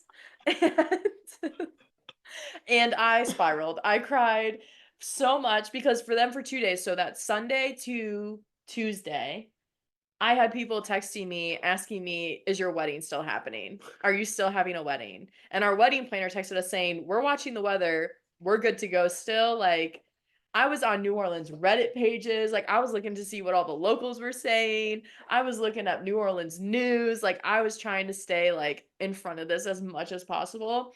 Um, Adam handled it well. Yeah, because it Adam was wasn't just real. like, "It's weather. It's gonna change." And I was like, "Our wedding's ruined." I think we need to take a quick pause and acknowledge that Banko said this isn't normally hurricane season and state that if people would just stop freaking littering, we would not be focused on global warming, heating our oceans and our water, creating additional atmospheric disturbances, leading to the potential risk of hurricanes deep into the winter. This is all a water temperature issue because our Earth is warming up. That is the end of what I will talk about with climate change, but it's real. No comment. Okay. Yeah, Um, please. I guess I will say, growing up in Florida, I was, and like people that grow up in Florida, New Orleans, Georgia, somewhat, the Carolinas a little bit, experience hurricanes. And to give people's perspective, I mean, the spaghetti model projection on Saturday was a 7 day out model with the middle going to New Orleans, which Terrifying. anybody that experiences that, those models are never that accurate. They're getting better. I will give them that. They are getting better, but generally they don't go the exact path that they say 7, 8 days out, and you have time to plan. So that's more like Adam is saying, not freaking out at all. It's weather. It's going to change. It'll move, because he grew up with that and went to college in Florida as well. And so did you, Corey. And I grew up in Florida and experienced, I don't even know how many hurricanes that were supposedly going to direct hit me and never did. Of course, this year one actually did, but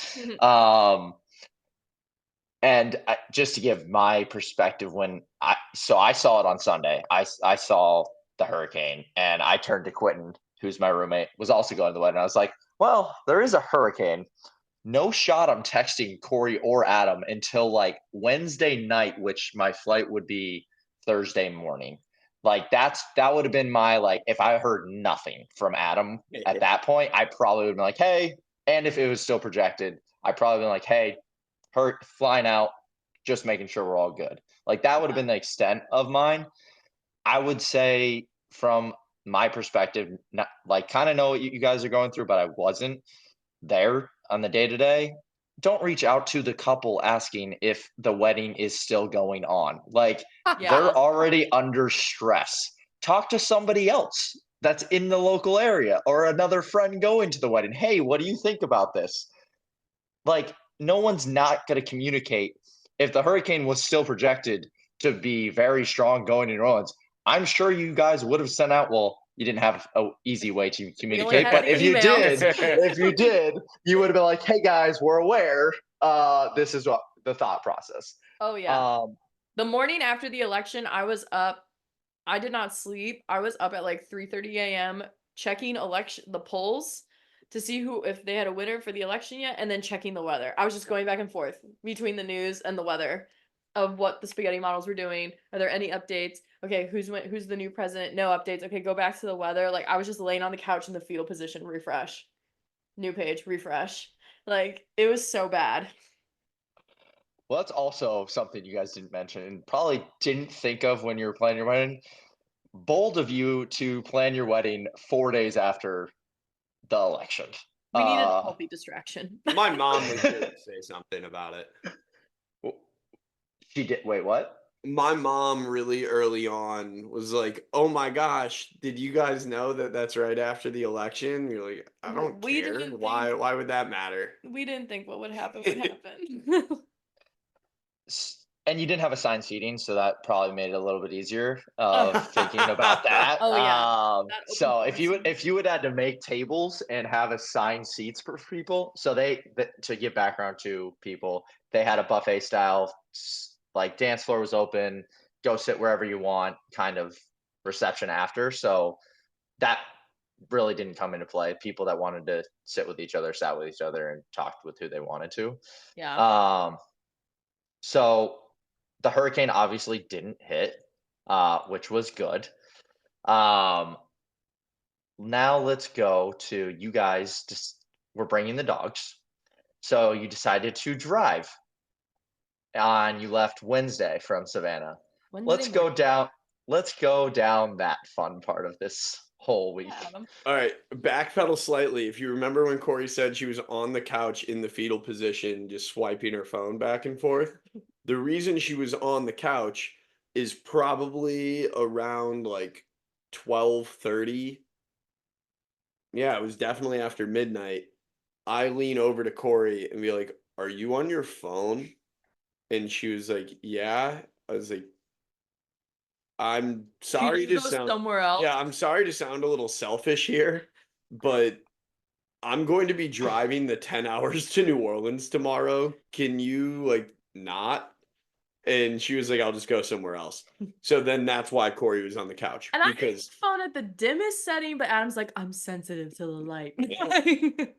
Sleep hygiene. sleep Yeah. hygiene, biohacking. Yeah. But yeah, that's how Cory ended up out here. Everything was going smoothly for me in the morning. Went to the gym, had a good workout, packed the car. Seriously, probably the best packing job I've ever done on my vehicle. I felt so good about how I packed the truck up. We get on the road probably by 7:30. The goal was to be out before 8, so we're feeling good. We're feeling good. And we are down on State Road 204. We are one light away from turning left to get onto I-95, to head south to get on 10 to shoot over to New Orleans.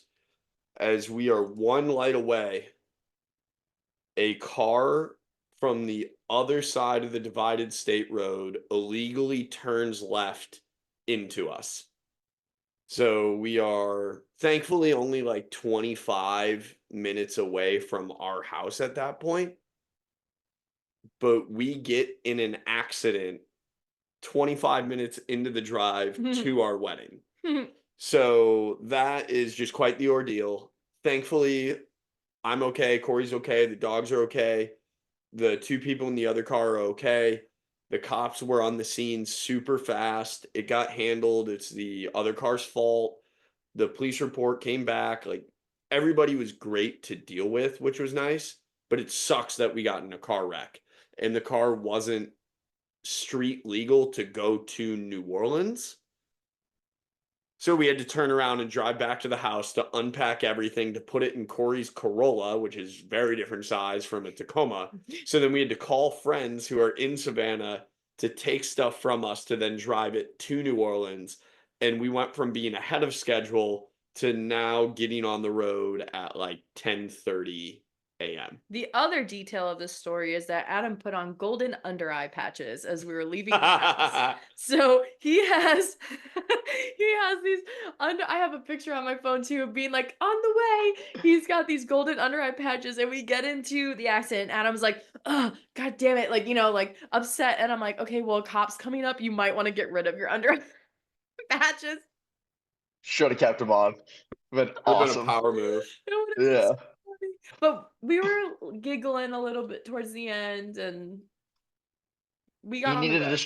you needed a distraction from the weather. So Yeah, that and was the car accident. we were telling the cops, they're like, "Where you guys headed?" And we're like, "Oh, we're actually heading to our wedding in New Orleans this weekend." And they kept being like, well, if you Hey, can man. survive this, you guys can survive anything." And I'm thinking like, we survived COVID. Like we are good. Like It was pretty funny to hear the cops were like, "Oh, where you headed?" And Cory like just saying our wedding straight up, and they're like, "Oh, okay," and then being like, "Wait, you're going to your wedding?" It was this like spit take, double take type deal that they almost didn't believe that we were driving to our wedding. Yeah. Yeah. and I didn't find out about this until I actually got New Orleans the next day, but I did check your guys' location like Wednesday night, and you guys were like in like Pensacola. I'm like, how are you only at like the Panhandle? I was like, this doesn't Yeah. make sense for Adam. Little did I know, I got in the next morning. It's like, hey, I was like, where's your truck? And he's like, yeah, we got in a car accident. I was like, got He was it. driving a Okay. weighted down clown car. That's why we were going so slow. And so, all right, I think Thursday, Thursday which was was actually pretty smooth yeah, for the most Thursday part. was this yeah, Thursday was a smooth day, I was gonna say. Yeah. The hardest part, I think, was getting people their codes to get into the Airbnb. Yes. Yeah, Yeah. we were like on a compound with like 10 different suites that all had their own separate codes, so coordinating where everyone was staying was a whole ordeal. And remembering that the door handle went up, not down. For some What reason, half the population couldn't get in the front door The of like mess the hall, mess hall. oh oh, the I kitchen, did meal kitchen. I don't know. I don't think I ever typed the code for that door. I think I always used the side doors. Yeah, we just had a chill evening Thursday. We had pizza and we just like chilled. Thursday was great. I Yeah. thought we were on the up and up. Yeah. So we thought. So So then, we yeah, thought. so about half the wedding party got in that night, and then the rest of the wedding party got in Friday morning. Yep. Um, we went and played golf on our side, We went to a workout class. you did a workout class, Corey. Hmm. I think everything went smoothly with that. I don't think there was any issues with. Oh, everything went great. And then we did the Okay, rehearsal. Went yeah. good. So no, let's not skip over the rehearsal. We got to go Yeah, down yeah, we can't Adams. skip over Yeah, his. yeah, yeah, yeah, yeah. I said the So rehearsal yeah, went well. yeah. Adam took So charge. yeah, so morning of, guys played golf, girls went and did a workout class, got bagels, reconvened, showered, had to be at the venue 2 o'clock or 2:30 Yep. to do the rehearsal. Yeah. So we get to the rehearsal. Everything for the most part was pretty quick, pretty smooth. Adam and Corey, you guys did a very fun, entertaining wedding where you're having walkout music. Yep. So we did our first walkthrough with the wedding planner. I was feeling pretty good. I was like, all right, I know what I'm doing. I was officiating the wedding, and we can backpedal to that if we want to backpedal to that. But I think and tell that story of how that came to be. Mhm. But I felt pretty good after the first run through. I was like, all right, we're good. Corey, I guess I'll pass it to you guys. Like, we go for the first run through. I feel like Corey felt she was like, all right, we're good. We know what everyone wants to do. Yeah. Well, so throughout this process, I've learned that when it comes to business things, I'm a people pleaser. Like Adam had to keep reminding me, like, you're paying for a service, you're allowed to be like, I don't know, forward or do what you Picky, want. Yeah. And instead I'm like, it's selfish. okay because I don't want to be a problem or like whatever it is. So I felt like the rehearsal went well. I also was starting to feel like a little rush because I know they were setting up for like another event and I know we only had an hour. So I wanted to like maximize the hour. If we got in and out, perfect. And then sweet Adam was like, we've got to practice with the music because there was like a way he wanted everybody to walk out to the music. Yep. Yeah, there's a couple things to backpedal slightly. I think there were two people that were not in attendance Hmm. for the rehearsal and an additional two that were late. So that didn't help already. Just with, I know Corey was already getting pressed, whether it was by her or other people, to get done with the rehearsal as quickly as possible because Corey found out that they were doing another wedding that night or doing a reception that Yeah, night. they had a reception. And they were already dealing with the water went out at the place. Like these are the little things that I've actually already forgotten about, that they were such minor inconveniences based on everything else we dealt with. But yeah, the water went out at our venue, and normally that would be a stressful thing. But based on everything else we had dealt with, it wasn't stressful at all. Yeah, pause there for a second. I will add to that. We got a text, I think 20, 30 minutes before we were going to get to the rehearsal. And they're like, hey, make sure you go to the bathroom because the toilets will not be working. Yeah. Yeah. Yeah.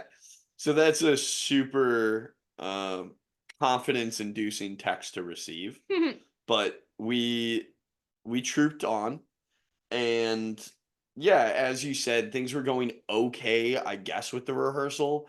I just didn't feel very confident in everybody understanding what needed to be done. And there was a setup that I really wanted to have with the music because of the way that either I had envisioned it or Corey and I had discussed it. I don't need to throw this on her because it's something that I certainly felt passionate about. And I was not going to take the wedding planner or anybody else saying, like, yeah, we feel good to make me feel confident because I hadn't seen anything that made me feel confident that we would execute across the board. So the wedding planner goes, okay, I think we're good. And I was like, no, no, we're not. Can we practice with the music? And she was like, I don't think we need to. I was like, I do. Let's run it back. So I told everybody to get back in line so we could go back to practice 2 more times because I needed to release everybody on their music cues to make sure we could do it on that day because our DJ was not with us for the rehearsal. And I needed our wedding planner to understand what those music cues were going to look like. So yeah, And I you took over. executed it. I dominated that day.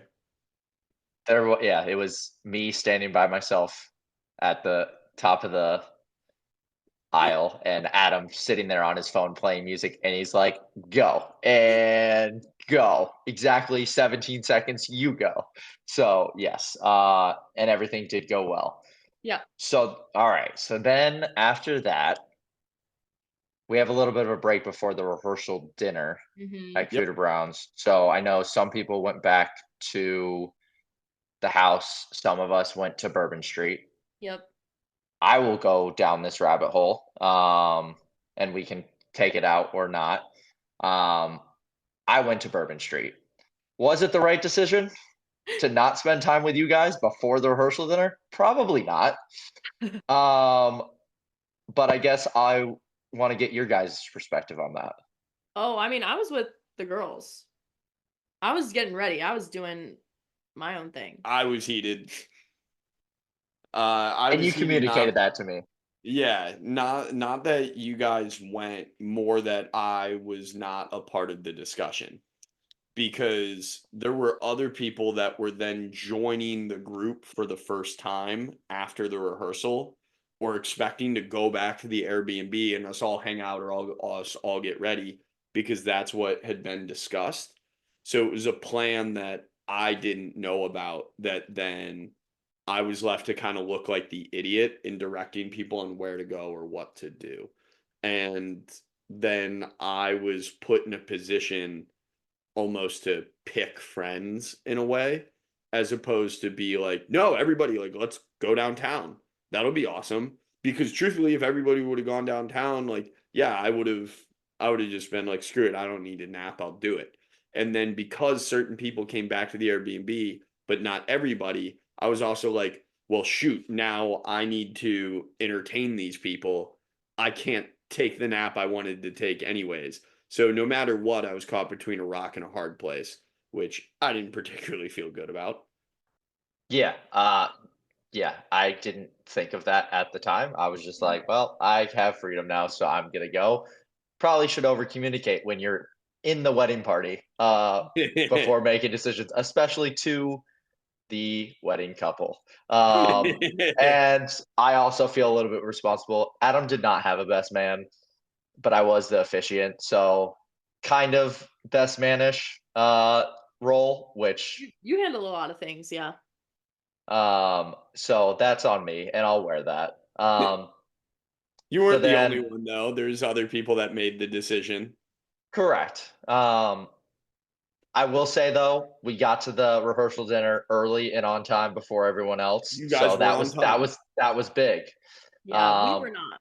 And there's a big reason as to why we were. yes. So we'll go into that. I got to the rehearsal. I got to Cooter Brown's. I think the rehearsal dinner was at 6. I think we got there at like 5:55. We're like, all right, cool. Like they'll probably be here. We'll just hang out. We get in there, no one's there. The signs are up, everything's there. 6:05, 6:10 comes around. your sister walks in. It's like, hey, blah blah blah. We got to set some stuff up, get balloons, get some stuff out of the car. We're like, okay, we'll help, whatever. Um, and then she said something about your dad. I would like she was talking to somebody else and said your dad. And I was like, oh, what happened? And then I will get past it to you guys to sort of tell that story and why you were late. As Cory said, she was with her girls getting ready. So I didn't see Cory from, I don't know. We got back from our rehearsal, I think at 3:40, 3:45, probably 3:40. I didn't see Cory from 4 prior to 4:30 on, prior to us like getting in the cars to go to Cuda Browns. I had to get pretty. Right. Well, you're always pretty. Yes, bonus points. But yeah, there was a good like hour and a half ish, I would say. So however that time works out, that I didn't see Cory. So I almost felt on my own. I retreated to our little room with Brinkley and Minnie, and I was like, I don't care if this is 25 minutes, I am shutting my eyes. And that's basically what it was because I hadn't slept the previous like 4 days. I wake up at 5 p.m. so I can shave before our 5:30 departure time to go to Cooter Browns. I get a call at 5:02 from my mother. I already have shaving cream on my face. Well, my head, not my face, obviously. Got to keep the beard. Getting ready to just bick that thing. And my mom says, "Hey, is Evan there?" And Evan from T-Work podcast is an anesthesiologist. I say, no. Why? She said, can you give the phone to Evan? I was like, he's not here. I'm not with him. And like I'm just getting weirded out that these are the only questions I have from my mom, and her like voice is like a little accelerated, a little shaky, a little high pitched. Like, dude, what's going on here? And she said, well, can you go get Evan? I was like, not really. Like, what? I'm getting ready right now. I don't know where he is. She said, well, someone's not feeling. I think I said, what's going on? She said, someone's not feeling well. And I was like, what? What do you mean someone's not feeling well? What's going on? And I was like, what is going on? Like I was starting to freak out because I was asleep for 25 minutes and now Cory's gone. I feel like the world is falling. I have no clue where anybody is or anything that's going on. And my mom says, "Can you just send me Evan's number?" Okay, sure. So I text my mom Evan's number. I go back to shaving. I start trying to call people to be like, what the hell is going on? Eventually, I hear from Evan, probably 15 minutes later, that the glass door of my parents' Airbnb shower shattered all over my dad while he was showering, and he got cut like freaking crazy by this thing. His arms, his legs, he's bleeding profusely. They have to figure out how to get it to stop, and they called Evan because Evan's a doctor and he can either recommend them to go somewhere. Does he need stitches? They pretty much did a emergency FaceTime consultation with Evan to figure out how to handle this situation. So we were all probably anywhere from 5 to 30 minutes late to the rehearsal dinner because of the medical emergency that my father experienced, who ended up being okay. He's good, he's healthy, he's safe. Yeah. And we got out to the car to leave for the rehearsal dinner, and there's a parking ticket on our car. I forgot about that. Yeah. Yep. $30 parking ticket. Like, why give a parking ticket for $30 You're facing the wrong way. for facing the wrong direction? Shout out Jill for not trying to keep you out of the loop so you didn't stress and trying to just go straight to Evan. Shout out Jill. Which is honestly, if you know me, which both of you do, is way worse. If you were, I would have worked if you were near Evan though. If you were like in the same room as Evan, hey, can I talk to Evan? Yeah, sure, here you go. And you probably would have had no worry at that point. Yeah. When we got to the rehearsal dinner, we had booked our photographer for 30 minutes because we didn't do an engagement shoot with her. So we applied that to her covering our rehearsal dinner. So she was only there. She showed up and she's like, I got here and didn't know like if it was the right time or anything because we were so late that we only had her for like 10 minutes. Yeah, I think Oh, we I were didn't. supposed to have her for an hour, but by the time we were set up, yeah, she could only cover like 15 minutes of Yeah. our rehearsal. I would. Yeah, I guess she wasn't there the whole time. I didn't realize that she left. Yeah. She was like, is it okay if I go? Like, she didn't even make it. She didn't even make it for the speeches or anything. Yeah, Like, she her time pieced was out. up. She pieced out pretty much as soon as food was out. And I can't fault her for that. Uh, Like, yeah, like, girl, we booked those was on us. yeah. That sucked. Yeah. But the truffle So fun. then, yeah, but then the rehearsal dinner, once everyone was there, went very well. Food was great. Drinks were Yeah. good. Speeches were good. Speeches were good. That's actually a fun story to tell. So, Adam, as we've said, did not have a best man. Originally, and I'll let him tell the full story, but basically, Evan started freaking out at golf. So, pass it to Adam's idea of what he wanted to do and what he actually got to do for a pseudo best man speech. I hated this idea. Okay. My original idea, I actually wanted to do it for both Cory and I. Cory nixed it right away. Her sister ended up giving her, I'd always say first lady speech, and I know that's not correct, a maid of honor speech. But shout out Valerie, awesome speech. She killed it. Mhm. But what I wanted to do on my side was for all guests attending, I wanted to do just a name from a hat pull, and whoever it was, no matter the affiliation, no matter the relationship, they were going to give my best man speech. So it could have been one of Cory's cousins that I've never met in my entire life. It could have been a lifelong friend. But I thought that would have been the funniest thing imaginable. And after presenting that to Cory, Cory did not have a lot of interest in letting me pursue that opportunity. With my side, I was like, if you want to do that with your friends, you can, but not with mine. And then to, I guess, save some people a little bit of potential fear or issue, I elected to then condense the randomized system to just the groomsmen and to do it at the rehearsal dinner where we're not as concerned about time and we can kind of do whatever we want anyways. Mhm. So I also wanted to be nice and I gave all the groomsmen fair warning that this was going to be a potential thing, but their fair warning was anywhere from 2 to 6 hours. So yeah, that's what we did. I'll give it back to you. Yeah. So to give, I wasn't. I knew this. Adam was going to do this because I was officiating. And we can. So like I wasn't part of this randomized because I already had a speaking part in the wedding. But we're in the car on the way back from golf. It's Bo, Evan, Adam, and myself. Evan's in the back seat, and Adam tells Bo and Evan this news. Evan is a lifelong friend of Adam's, and he starts freaking out. He's like, Valid. I better not get, I don't know what to say. What do I have to pay you to not do this? Like, he stressed the rest of the day.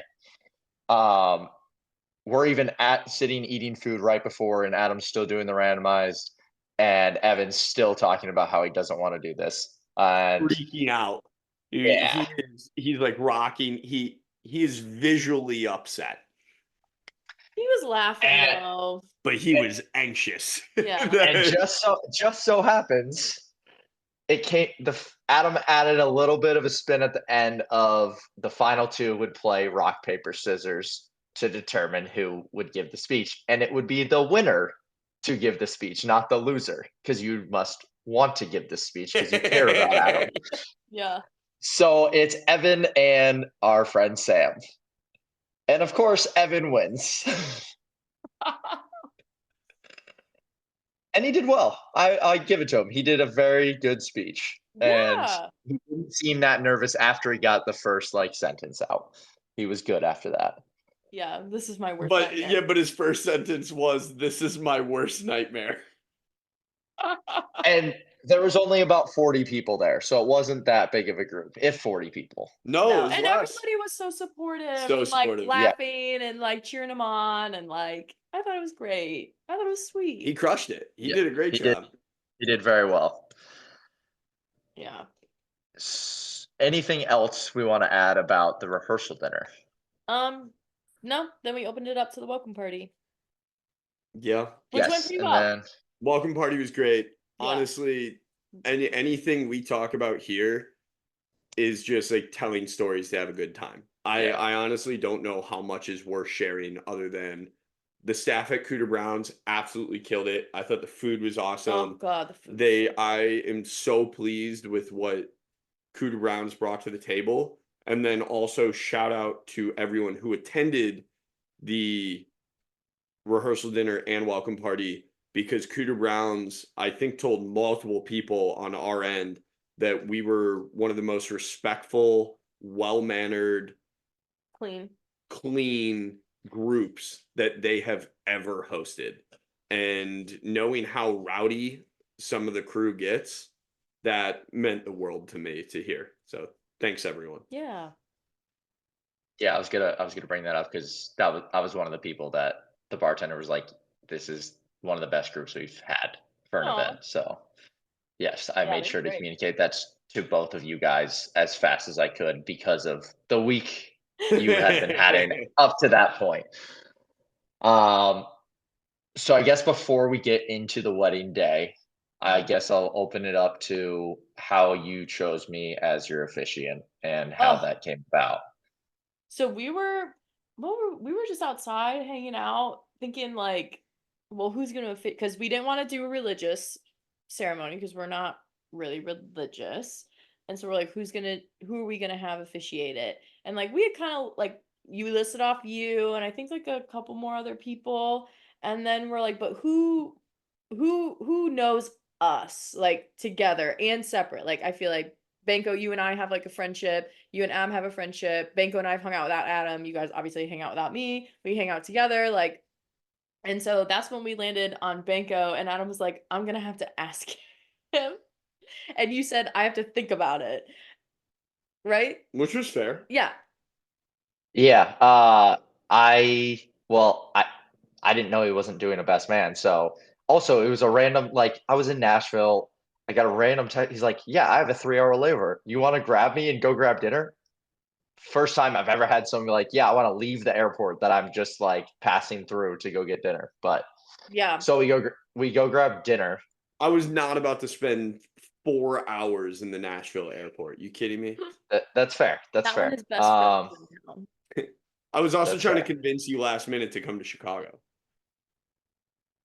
which Was almost that for? worked. The flights weren't cheap enough. Oh yeah, that was for Buddy Weekend 2 years ago. Yeah. Yeah.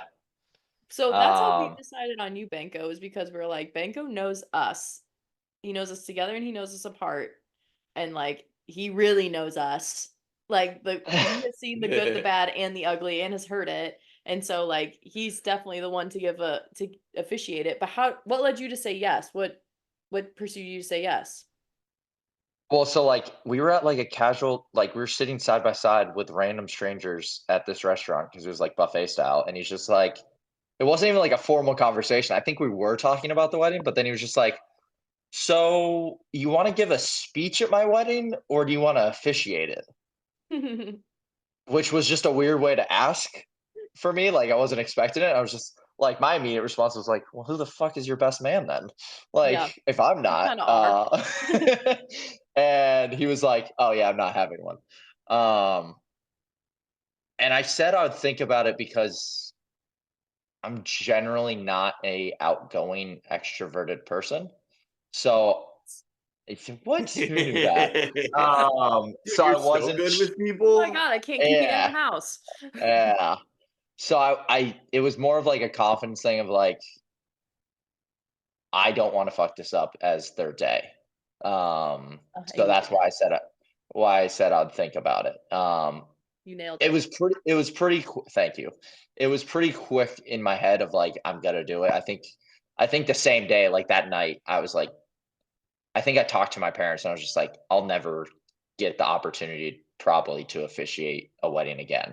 Yeah. Unless you So officiate your own, which would be crazy. yeah. That'd be a Um, wild so, twist. so that's how I decided on doing it. Love it. I love that you did Uh, because I was nervous up there. yeah, same. The No, I know what microphone. he's doing. Oh yeah, why'd you just So leave it in the stand? We'll get there. yeah, I know, I know. Yeah, No, what's so funny is that all of us girls were like, that was so boy. Like that was so boy mind of like, I'm gonna instead of just turning the well, microphone stand. I already took it out. So, but we'll get to that. Okay. So I kind of love that you did it though, because I felt very comforted with you right there. I was like, well, I was trying to hide from the photos, but we'll get to that. What was I gonna say? So you said yes to officiating. So we Yeah. made you officiate. Yeah. So I guess so now we'll go to the wedding day. Yeah. Um, Morning was running smoothly. what Kind did we of. do that? Until I found out that somebody tried to hotwire my parents' Oh rental yeah. car. Then somebody broke into his parents' rental car and tried to Well, yeah, hotwire hold it. on. Yeah, we'll get to that. Oh, So we'll get to I think that. we're What else are you we'll gonna get to add? Pickleball. You guys had well, pickleball? well, well, yeah, didn't we have pick? Yeah, Yeah, we had so pickleball, okay, and we found out that yeah, the car was trying to be hotwired at 9, I think 9 something, and my dad had a bunch of the pickleball paddles and couldn't go because of his leg slash the rental car. So just way yes. too late in the process to like go pick up the paddles, completely forgot about it, like had no opportunity to do it really. Mm-hmm. And that morning was me just running around making sure people could get to pickleball. I mean, that was like the whole weekend though, was us coordinating other people. Yeah, that was terrible.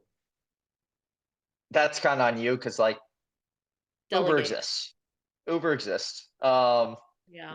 People are responsible enough; they can take care of themselves. If they don't show up, they don't show up. Yeah. Yeah, but that's one of those But things when you've already paid for people to do something. yes, yes. So we played pickleball that morning. Daryl was pumped before everything fell apart. He wanted to play pickleball, and then he didn't show up. And I was like, "Oh, like, where's Daryl? Like, is it because of his leg?" It's like, "Oh no, the car got broken into and tried to hotwire last night."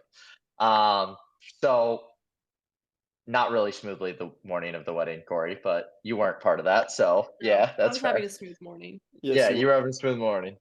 Um, but after that, smooth. Pickleball went well. Went back to the house, got ready. Mm-hmm. Um, you did first looks and all that. The plan was to do all the pictures at the house because you wanted the dogs in the pictures. Yep. You This is got all of Instagram. the yeah. So at this point, you have the hurricane, the car accident, the shower door breaking, the car getting broken into, Mm-hmm. plus a um, ticket. plus the ticket. Yeah. I think that's all the major events. Oh, water broken at the rehearsal dinner, so we can't use the toilets. Our rehearsal, not rehearsal dinner. Yeah. Can't use the So And facility. just the so rehearsal in general had me a little yeah. scared. So after each one of these events, everyone kept saying, "It's uphill from here." I think that was said probably over 20 times. Yeah. Everybody's like, it can't get worse. It can't Yeah. get any It worse. did. So It did. you did you get all the I think you got all the bridesmaids pictures done outside and you did the first look, had some of those pictures done. They Yep. called us out. We're Yep. about to start taking pictures. It starts raining. Yep. And it looks S- like it's not going to stop raining. And so then our wedding planner said, we can go to the Capulet. The bus is here. We can go and finish photos there. Mind you, with making that decision, then having to get to the Capulet, we had lost a good chunk of photo time. Like at that point, by the time we got to, which I'll get to what led to Capulet, like when we got to the Capulet, we had maybe like 10 minutes left to take photos before we had to go upstairs. So Adam and I were even like, did we take photos with so and so? Like, did we do photos? Because like it was so rushed that like we didn't get, like, we wanted more like candids and fun hanging out photos, which I'm sure we got throughout the night, but like, We wanted those at the Airbnb of just like people yeah. chilling. So we made the decision, like at that point, once it started raining, I was like, I'm gonna throw up. Like I kept thinking I was gonna throw up because I was like, of course it's raining. And like we had to get inside. So we took some quick photos with Minnie and Brinkley, who were sleeping on the couch being the most perfect little angels that they are. So we took some photos with them. And then it was time to get on the bus. And then that's when I got slapped in the face with completely forgetting to communicate So the alt-out plan okay, of the second bus. so I was under the impression the last conversation we had about this bus was the bus was going to take the wedding party to Capulet. Then the bus was going to come back and get all the plus ones and people who weren't in the wedding party staying at the Airbnb and take them to the Capulet. So all week, all weekend, I'm like, the bus is coming back for you. Like, don't worry about rides. We've got this. So I'm just blabbering. And I'm standing in my full wedding getup, veil on, everything. It's raining. People are getting on the bus, and I'm like a little overwhelmed and feeling a little rushed because like we got to get moving. And I see people getting on the bus, and I'm like, okay, but the bus is coming back. And I think this was the time I saw Adam go white. Like not only was I white and green because I felt like I was gonna get sick, but then he goes, the bus isn't coming back. And I think I handled it super well because the only thing I could do was just remain as calm as possible. But I'm pretty sure I was like, "What do you mean it's not coming back?" Like I was like, and everybody. So our parents were in there, wedding planner, photographer, the photographer's assistant, and they were all just like nobody knew how to respond to this new information that I had just been told. And Adam was like, "I'm so sorry," and I'm just like, okay. Like, I don't even think I knew how to respond, but I got on the bus and like vibes were low. Vibes were low Yeah. because I was not doing well because I was feeling so nervous and nauseous and anxious, and then I get motion sick, so I'm sitting sideways on something, so I'm trying to not get sick. And Adam's like, I'm so sorry. I'm so sorry. Like, Cory, I'm really sorry. And I'm feeling so many things at once that I'm pretty sure I wasn't even answering you. I think I was just looking at you like, and then like looking Yeah, I was away. getting a And I lot of kept looking at mhm. Banko. Like I was just like, Yeah, I mean, I'll take it back to at the Airbnb. A slight argument was breaking out about the Yes. bus in front of everyone. Yeah. was it that bad? It It was wasn't worse that than bad. you think it Was was. it? Was I being mean? I think you had the complete right to be entirely upset. And there were some things that I was looking for support on that I did not receive.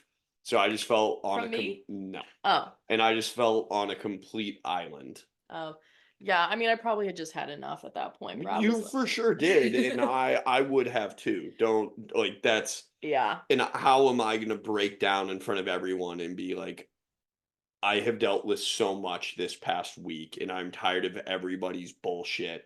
And I let one thing slip and it just happened to be this. yeah, Like that's how I felt. yeah. And But Banko stepped in and he's like, I'll tell everybody they have to get Ubers. Like, not a big deal. And he did that, which was great. yeah, Evan was super helpful too. And thankfully, like Mallory was right there and Yeah. she handled it really And well. poor Tanner, when he got on the bus, and Tanner was like, I'll get off. And I was like, stay on the bus. Yeah. It was like, you will not leave. Yeah, I kind of wanted to throw more people on, but I also looked around and be like, we have no room, and Cory will kill me if we wait any longer to grab three Yeah, more people to throw them on. Yeah. I think this is a good point of either have somebody that's not in the wedding as a designated problem solver day of, that you can just be like, listen, this is going wrong. I need you to handle it. Mhm. Or I see it as being in someone's wedding, like having that honor of like they want me there on that day to be part of their wedding party. Like that is your guys' day. Yeah. You're their problem solver. Like you guys are supposed to, that's why like I was like, listen, Uber exists. I would communicate with everybody. And unsung hero that I learned out after Quentin. Quentin Dude. ran Yeah. around the property and banged on every single door, Oh, did he making sure. really? That's that's what I was about to say. So When you nice. were saying like designated problem solver of people that aren't in the wedding, like meaning in the wedding party, if it wasn't for, at least on my side, if it wasn't for Gino, Q, and then Mallory as an extension of Evan, Mhm. there is so much more that I would have had to shoulder Yeah. because all of the wedding party had to come with Well, that's us. how I felt about Shay and Becca. I gave them like a bag of things, and I'm like, you need to bring this to the venue because I'm gonna forget it. Like, Yeah, I mean Q was massive, Gino was massive, that's so Mallory was nice. massive. That's Like so nice. those people helped like Sam Normington, Yeah. all those people helped like crazy. Yeah. And then when we got to the venue, I like stayed on because I was getting ready to just like lose it. Like I was getting ready to just start crying and be like, this is all going to hell. Like this is I not could sense that. yeah. And so like my sister was behind me and she's like, okay, come on. And Adam's in front of me. And like I wasn't even mad at Adam. I was a little fearful of like, is there more things that I thought is gonna happen that aren't gonna happen that he forgot to tell me? Like I was a little fearful of that. You made me swear that that was the last thing. But like Adam stood in front of me and I was just holding his hands and I think I looked like a deer in headlights. Like I was just like, I'm freaking out. Like I'm so scared and nervous right now. Like I don't feel well. And like Adam was like giving me like a little calm pep talk. And then we did the rest of the photos, which is a blur to me because I was just like, I don't know what's happening anymore. And then we got up to our little green room and we had like 10 minutes until the ceremony. And then the event manager ran in saying, it's raining and all your guests are coming inside. And that's when I was like, I'm going to throw up. Like, I'm going to throw up. And I didn't. Sorry, I keep mentioning throwing up so much, but that's how I felt. But there are little things that we even brush past. Sorry to interrupt your flow. People that weren't supposed to be inside. Oh, they were in so early. The event space, Capulet let people in, which they technically shouldn't have. Yeah. So when we roll up on our bus, there's guests that are there, which means they can see Cory, which they're not supposed to do until the wedding actually Yeah. starts. And my mom kicked him out. Yeah, so thankfully your mom kicked him out, and then there was like a little internal drama there that was annoying for your mother. I felt bad for her. Yeah. Just like people didn't understand how weddings work, I guess.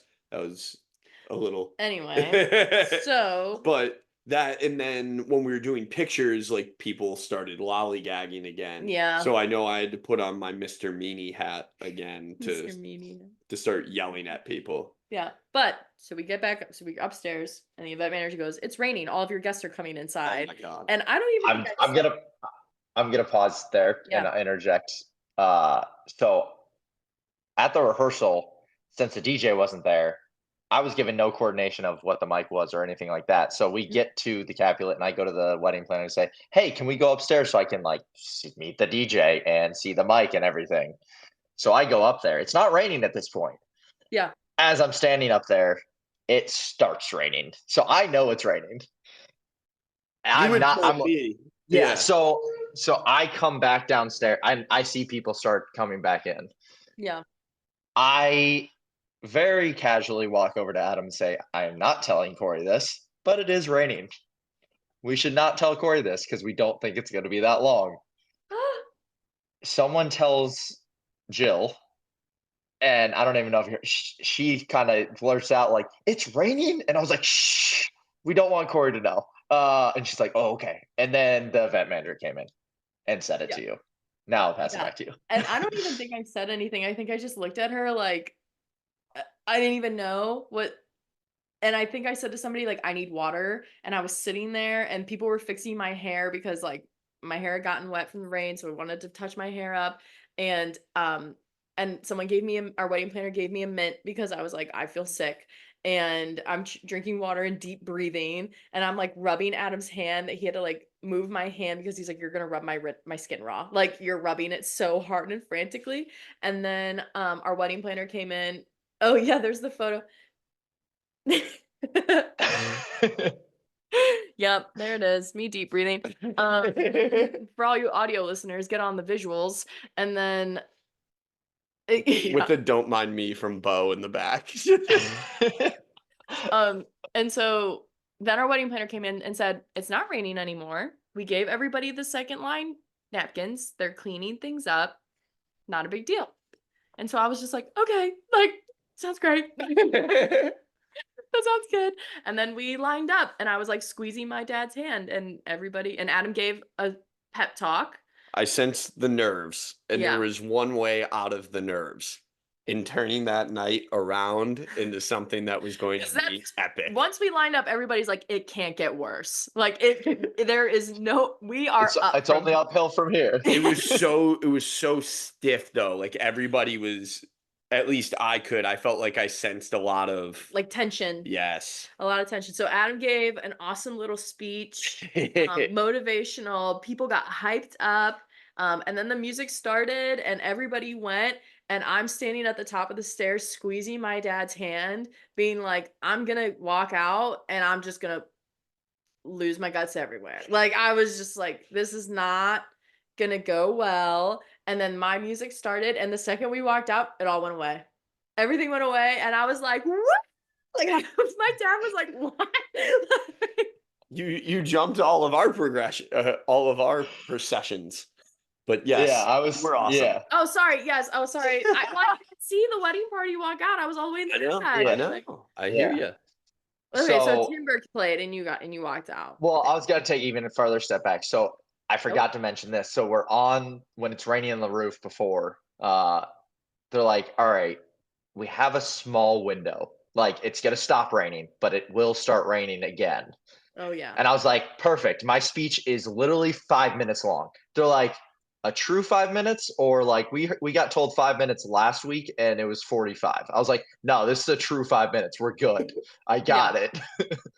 So Adam gives his speech, pep talk while we're standing in the stairs. Music starts. I think they played Timber a little long because we had no prior communication with the DJ, and we had talked about. That was one of those things that you and I had talked about briefly, but because the DJ wasn't able to make it in time for the rehearsal, which is totally okay. Well, that we was didn't not. tell him to come. We didn't tell him to. That's what I'm saying. He wasn't able to make it, which is not on him. It was just like the way things worked out. And I remember we had discussed like, yeah, we'll play it out. We'll give him some time, like people to get hyped. And like maybe it went a little long, but it was just like, okay, what's going on here? No worries, it'll be fine. It's funny anyways. Set the tone. I think it set the tone. It did. Just watching Timber play out entirely. Yeah, so I got out there. I gave him a head nod probably 4 times. I was like, saw you. We're good. We're good. I saw you. Oh, he was feeling it though. Yeah, he was crushing Timber, and the crowd was loving it. Were they? Was the group loving Timber? I think some people were confused, but it was certainly. I mean, Banko was out there; he can attest to it. I mean, it actually worked out well because the walkout, Erin was in the back row, and like that's who I was walking towards. And right when it started playing, she just out loud goes, "Stop it! No!" Like she knew immediately. I love that. That was good on the nerves a little bit. Because I wasn't nervous leading up to people like, "Oh, you're nervous?" I'm like, "No, I'm good." And then like walking out, I'm like, "Oh, okay, here we go." And then had to give the cell phone talk, which is a little that's when some of the nerves came out. I heard you crushed it though from the muffling. I heard. That's good. And Moose didn't hear me so I didn't tell Moose that I was gonna have him stand up. I had him stand up for that too, and he didn't hear. I said it, and I was like, and he didn't stand. I was like, Moose, stand up. And so he did. But so then I get out there, a little too long on the music, but then Adam walks out. So it's just me and Adam standing there, and there's a mic on a stand. It's a hot mic. It was a hot mic for a little bit too long. So like our conversation, Quentin's like, we could hear everything you guys were saying. What are you guys talking about? I don't even know. But immediately when the music for the wedding party to walk out started, the hot mic is still on. Adam goes, "Oh no." No, I said, "Oh fuck." and starts crying immediately. Oh yeah, you sweet thing. Yeah. That's I walked out and I think like Banko and I fist bumped and we were like, everything was good. It was like normal conversation. It was like, oh, the mic's hot. My bad. Yeah. Or like, oh, this thing's on. So like Wedding's worst great, case though. scenario, people heard us say like, oh, the mic is on. And then as soon as Indian summer started, I just go, fuck. But because of the way I turned, it was straight into the mic. So like me trying to do it under my breath That's funny. was the loudest oh fuck imaginable. Oh my gosh.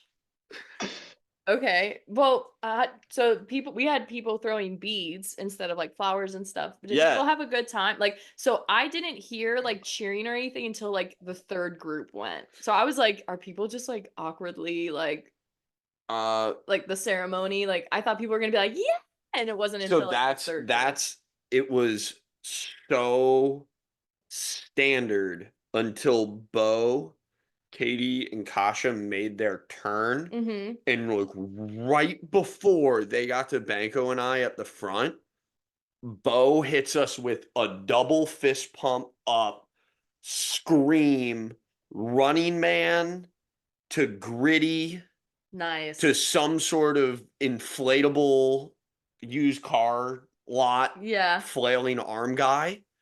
And that's when the cheering started. Okay, cool. So like Katie and Kasha were throwing their beads, but Bo went bonkers right in front of Banko and I. Yeah. And like when Bo went to like gritty off, I think that's when people were like, "Oh, this is hilarious." I can't wait to see the pictures from the wedding party walking down the aisle.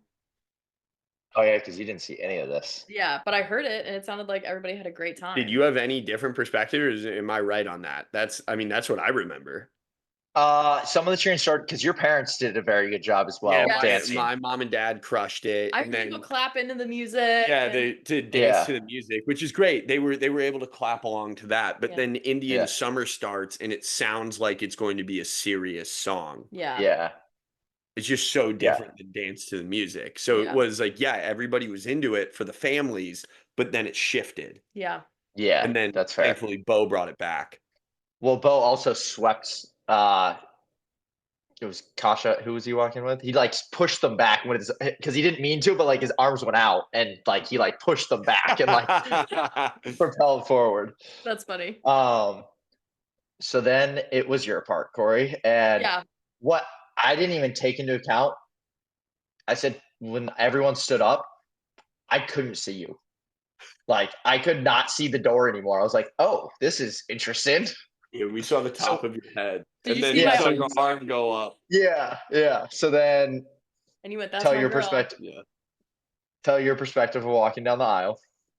So I was like, all I can do is just have fun in this moment. Like that's all I can do. This is the one moment I have. So I like cheered because I wanted other people to like cheer and like woo, like I wanted the fun to continue. And I can't remember, did people cheer and like whoop and like have a good time? Yeah. Okay. Because I don't remember. I blacked out. And then I turned the corner and I just see you crying. And I was like dancing a little bit down the aisle. And like my dad and I had our arms around each other's back because I was like, I needed his comfort as much as possible because I was not feeling well. And Based then, on all the times you said you were going to throw up, yeah, I couldn't tell. yeah, sorry. Yeah. Count how many times I said I was gonna throw up. That'll be a fun counter for this episode. Oh God, no. Yeah. That's why I can't listen to it. And then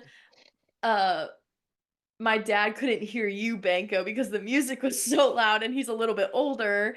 And so he was like, what? When you were like, who gives this girl away? And I had to be like, who gives this girl away? And he's like, no, me. Like Yeah, everything that we rehearsed the day prior. Oh my God. It was like, I what'd you literally say? said it. Like he like I leaned.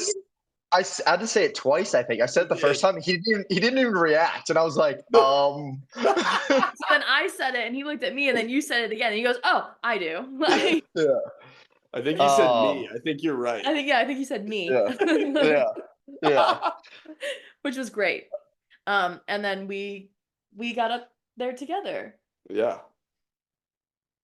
And then Banko spoke again. Yeah, so then I started. I didn't really practice that much. I probably should have practiced more, but I like great. the more formal stuff. I was like, I'm just straight reading this from the index card. I don't care. And it started to So- like mist a little bit. Yeah, so then it started misting as the ceremony started, and I fired off the first like 5 index cards real quick. Hmm.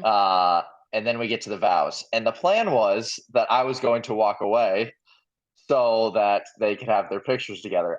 But the mic was in a stand in front of me. So the mic wasn't in between you two. And Yeah. I didn't think about just lifting up the stand and putting it in front of Cory. I took the mic out and handed her vows and realized she needed 2 hands because of the wind and the rain to Yeah. like read it. So I was like, well, I guess I'll just stand here now and hold the Time mic. out. To be Yes. fair, we didn't have the mic during rehearsal. So True. we never could have known that. It was an in the moment thing. So to be fair, I didn't think about you even sticking it back in the stand and turning it until literally the next day. I thought it was sweet Yeah. that you held the Yeah, it mic was the whole time. hilarious. I loved it. Sweet. It was awesome. Yeah. It made sense to me. I was like, it's very comforting. So then I held the mic and was trying to like hide behind Cory so I wouldn't be in any of the pictures. And Cory was very worried her paper was going to rip because it Yeah. was getting wet. Yeah. But she did very well. Thank you. And then gave it to Adam. Adam held the mic, and there And was his questions paper. and his paper, which he almost called me in a couple times to hold the mic as I well. almost called you in. Remember, you and I made eye contact a few times where I was like, Oh yeah, yeah, There's yeah. Banko So and Cory. there's me hiding behind her. I think it looks great. I love it. I love it too. So then we get to um like some more traditional stuff. I called out a friend to stand up who's a very large man. That He part didn't know. scared me. Again. That Yes, scared Moose me. again. I guess I didn't tell. So I didn't run any of the speech by either of you. You had no idea what I was going to say, where I was going to go with any of it. So I Yeah. guess before we go into that, were you nervous about what I was going to say during the whole ceremony? Never. Not once. I was excited because I had no idea what you would say. That's fair. I agree with that. Was there anything that you thought I was going to bring up that I didn't include? I think you reference most nights or days that I Mhm. expected you to reference, Yeah. but there were probably certain things from the day I maybe didn't expect. Like I definitely expected The covers I wasn't expecting. I was like, how does he know I take the covers? Oh, that's a good one. I probably didn't see that one coming, but I also didn't think much of it. Hmm. I thought the clog the sink thing was I thought that was hilarious. funny. I didn't know if you would go there, but I expected you to mention that night in some capacity because that's also the night that the public sandwich maker cut his thumb open on our sandwiches. That's also the night that Cory tried to fight somebody for Banko. Yes, I was I not in a die good for state you. that night. Yeah. Yeah. Yeah, I mean that night was I'm a crazy. true homie. I'm trying to think if Yep. there's any others, but honestly, that's yeah, it I thought, I yeah. was not once worried. I was just Mm. entirely excited for how it would go. Yeah. The moose thing caught me so off guard, but I love that that happened. That was awesome. Did you get nervous when I did that? And I'll give the background once. I was a little nervous when you said moose stand up. I'm pretty sure there's probably a picture of me being like like looking so like concerned. Yeah, so in the middle of the ceremony, I turned to one of our friends and said, "Hey, can you stand up again?" And I did not give him or anybody else fair warning of this. And he stood up and didn't know he was gonna have a cowboy hat, which just added Made to it it. That so much better. Yeah. and it was the traditional like, if anybody does not believe that they should be wed today, please say something now or forever hold your peace. And so that was that part. Yeah. And I will caveat that like I did ask if anything was off limits or like how serious you wanted the speech to be before. It wasn't I just had free will to do whatever I wanted. Like I asked for guidance from you guys. Yeah. So then the rings. So you were like, I don't want that to be serious. Yeah. It took me a couple days to realize I forgot to ask you to say I do. Neither of you actually said I do. Oh, we did. I realized that now I was like kind of confused. You were like, Yeah. yes. I like Yeah. that. Yeah. I So felt that all as felt it way more was. us than I do. I was kind of waiting for that in the repeat Yeah. after me part, but like, Yeah. dude, I doesn't real. matter. It was Yeah. Yeah, I didn't So even think about it. but I didn't even if another realize fun. that. Yeah, another funny part was I took out the rings and I just assumed the larger like thickness ring was Adam's, and I literally like I was like, all right, well, who wants to go first? And Corey's like, I'm going first. I was like, all right, turn it over. I was like, it's this one. She goes, no, it's not. It's the other one. I was like, oh, okay, cool. Yeah. Um, but yeah, so reciting the ring stuff, it was funny because I didn't include the I do, but it was just like I said, repeat after me. I finished, and then I was like, "You're done. You can put the ring on." Like you just stood there. You're like, "Huh? Oh, okay." yeah, And then Adam kind of picked up on it since he was second. I think that adds like good humanness to it. Like for sure. I feel like some ceremonies are so rehearsed and like that I like when things are a little bit different and like they're not traditional. And we were trying to be not traditional. And so like I liked our whole Well, ceremony. you say we were trying to be not traditional. I think the better way to even phrase it is we just wanted to make sure that everything that we did was 100% authentic Yeah, in and us. genuine and Yes. mhm. And I know so much early on we were talking about advice or things that we would change going back. Big piece of advice is don't go for status quo. Don't go for what traditional wedding would look like unless that's truly what you want because it is your day. You should just chase whatever means the most to you or whatever feels like you because there's so many things that can go wrong during this process, Yeah. but the more it feels like you, the better you're going to be able to deal with all of it. Yeah. It was beautiful. So then I didn't, for some reason, I didn't know about the second line happening. I think people just Uh, forgot. I told I everybody think about because it it. was raining, people a lot of people didn't think it was gonna happen. well, yeah. So we get through the whole ceremony. It's sprinkling. We're good. I totally forget about the second line to give Uh, background to people. dude, before second line, we kiss, higher ground hits the second you say kiss the bride. It was awesome. So higher ground by Odessa plays. We party on our way out. We're like screaming, arms up. Yeah. What did it look like behind us there? Because we obviously can't see what's behind us. I told Corey I wanted to stand in the doorway so badly and just like watch everybody come out. So I kind of blacked out the whole ceremony. So That's like, fair. and also when I said to kiss, like I turned and tried to walk out of the way as fast as That you possible. did. So I I have a wasn't looking. picture of that. So yeah, I'll so I pull that wasn't. one up too. Yeah, so I was not looking that way. But then I just said, "Hey, follow them out." There's Banko Um, running away. yeah, yeah. So I'm trying to just get out of the way as fast as possible. Um, so got through it without the rain. I was like, sweet, we got through it.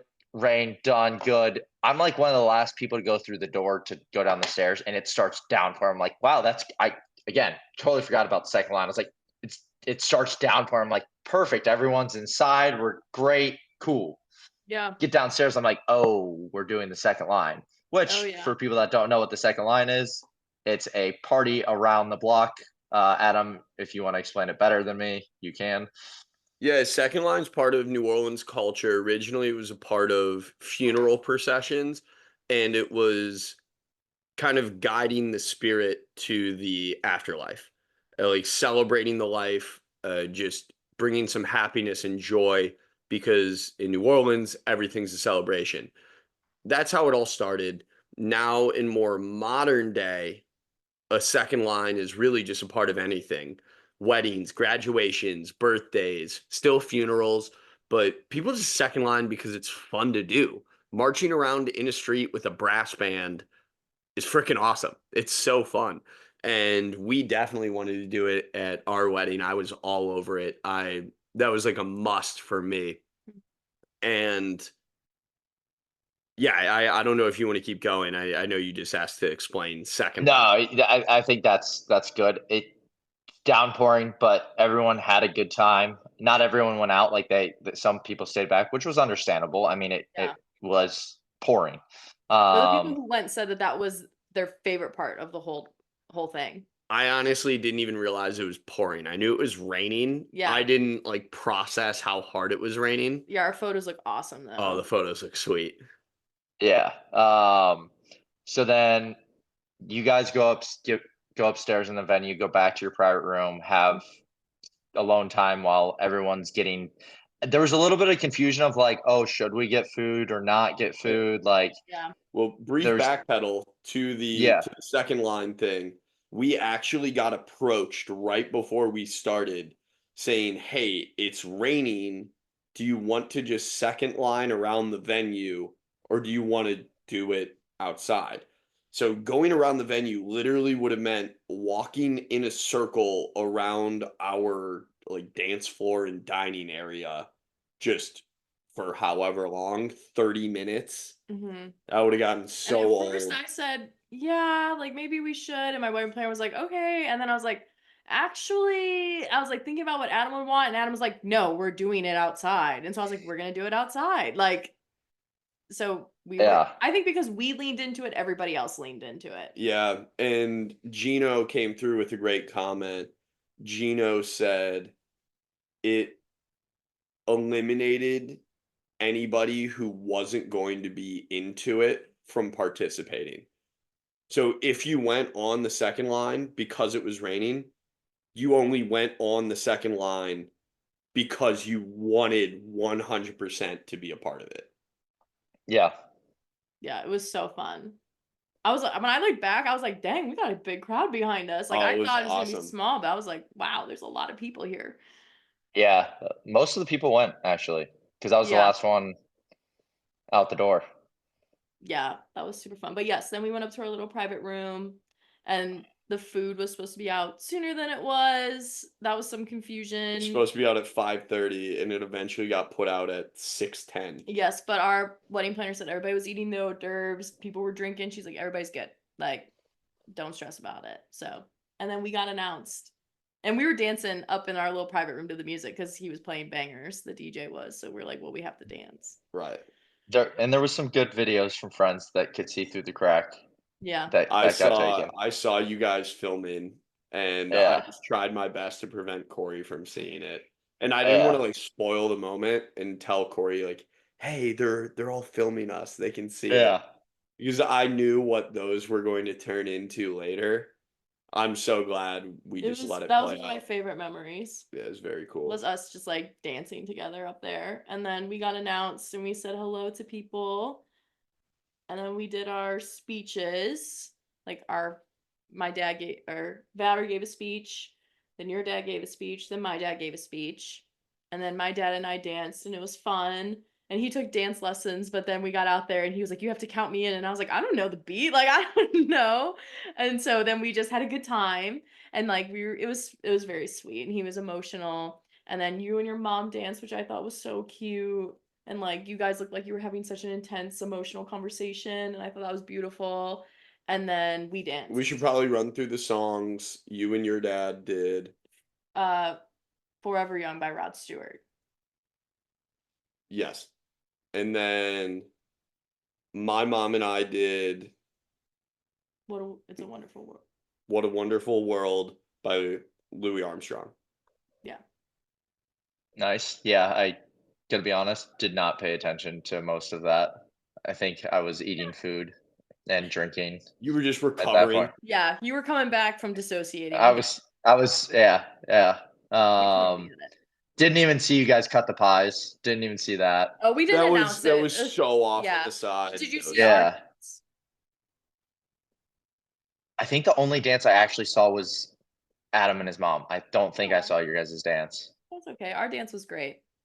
We danced to Um, Everywhere Everything by Noah Khan. That's right. And we invited everybody on the dance floor halfway through the song. oh, I did, but I had to finish my food. I think I had my food, and I was like, because you made the announcement like, "Come on the dance floor," and we're like, "Well, hold on, I got to." Me and K Rob were like, "We got to finish our food." Yeah, Yeah. understand. And then we danced all night. Yep. And then We danced, we cried, we had a really, really, really good time. Yeah. And then we went to Bourbon Street.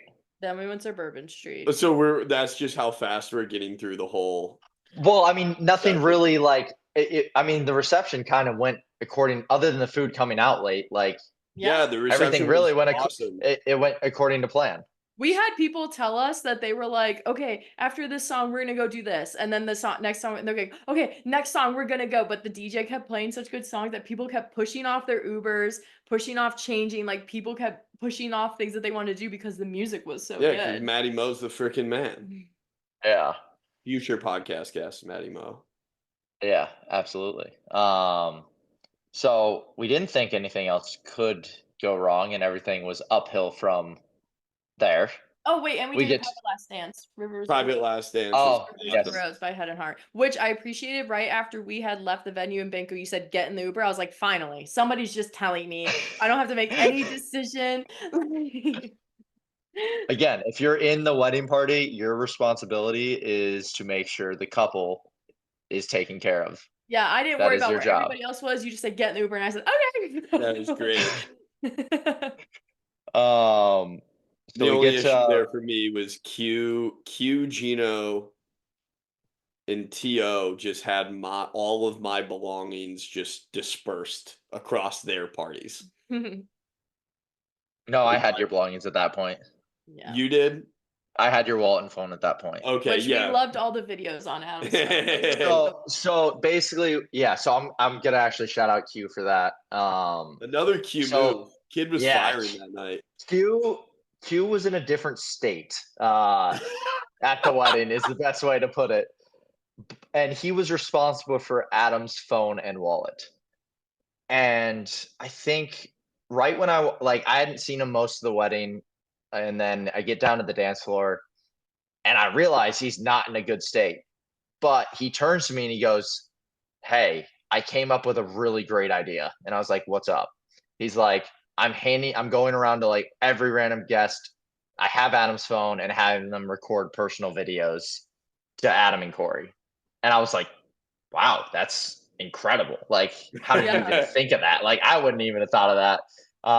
So Even the huge move by him. Yeah, the bartenders. Oh, did he? That's awesome. They might have the best one. Speaking of bartenders, Banko, so tell us about what happened with we had a coffee station out. We also had a French fry bar out, which we missed, but we were too busy on the dance floor. What happened with your coffee and the bartenders?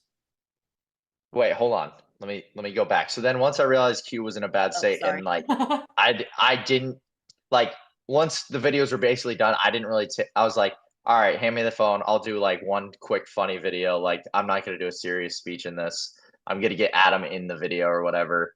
And then I was like, give me his wallet. I'll take it from here. Like I don't want anything to go wrong here. You've been relieved. You may rest. Yeah. You may rest now. Your watch has ended. Yeah. So the coffee situation. So early in the night, I was like, I need caffeine or something. So I go to the bar. I'm like, do you guys have espresso martinis? Do you have Red Bull? They're like, no, we don't have anything. Like they're going to put out hot coffee later. But like I kept going to the same bartender and like got her name, like tipped her well, was like, I'm going to play the long game here. Yeah. Coffee gets out and I get like, I fill like half a cup with hot coffee. And then I walk up to the bartender. I'm like, can you make me an espresso martini with this? And she's like, I got you. Oh, that's awesome.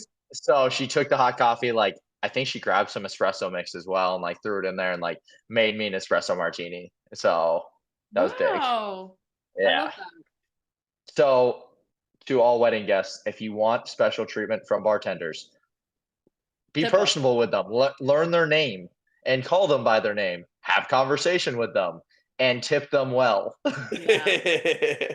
Because I walked onto the dance floor with an espresso martini and one friend's fiance and one of our friends was like, how the hell did you get an espresso martini? Because I asked for one and they would not give it to me. So just Pays a tip. to know people. Exactly. So as the saying went, everything could go uphill from where we were. So we get on Bourbon Street and Adam and I were on the balcony at Cat's Meow. That's Yep. where Yeah, we're you at. nailed it. Yeah. Well, I Cool. guess also things trending uphill. Maybe whatever. They let me into the bar without my ID because we were with the whole wedding party. And the dude was like, "Yeah, sure, fine, go." Like he was like cool. He was cool and he was almost like, "Dude, I get it. He's fine. Just go. Stop talking to me." Just Yeah. like go inside. Oh, so actually, funny story. There was a dude patting people down. He did not work for the bar. It was just a random guy at the door. So I like stood there and got pat down, and he's like, "I don't fucking work here." That's so funny. That's awesome. But we're chilling. Adam and I are chilling on like a balcony looking over Bourbon Street. And I was like, yeah, so we're good. Like nothing else has gone wrong. And you're like, well, funny enough, there's a crime scene near my parents' Airbnb right now. And I was Yeah, like, yeah, there what? was a drive-by.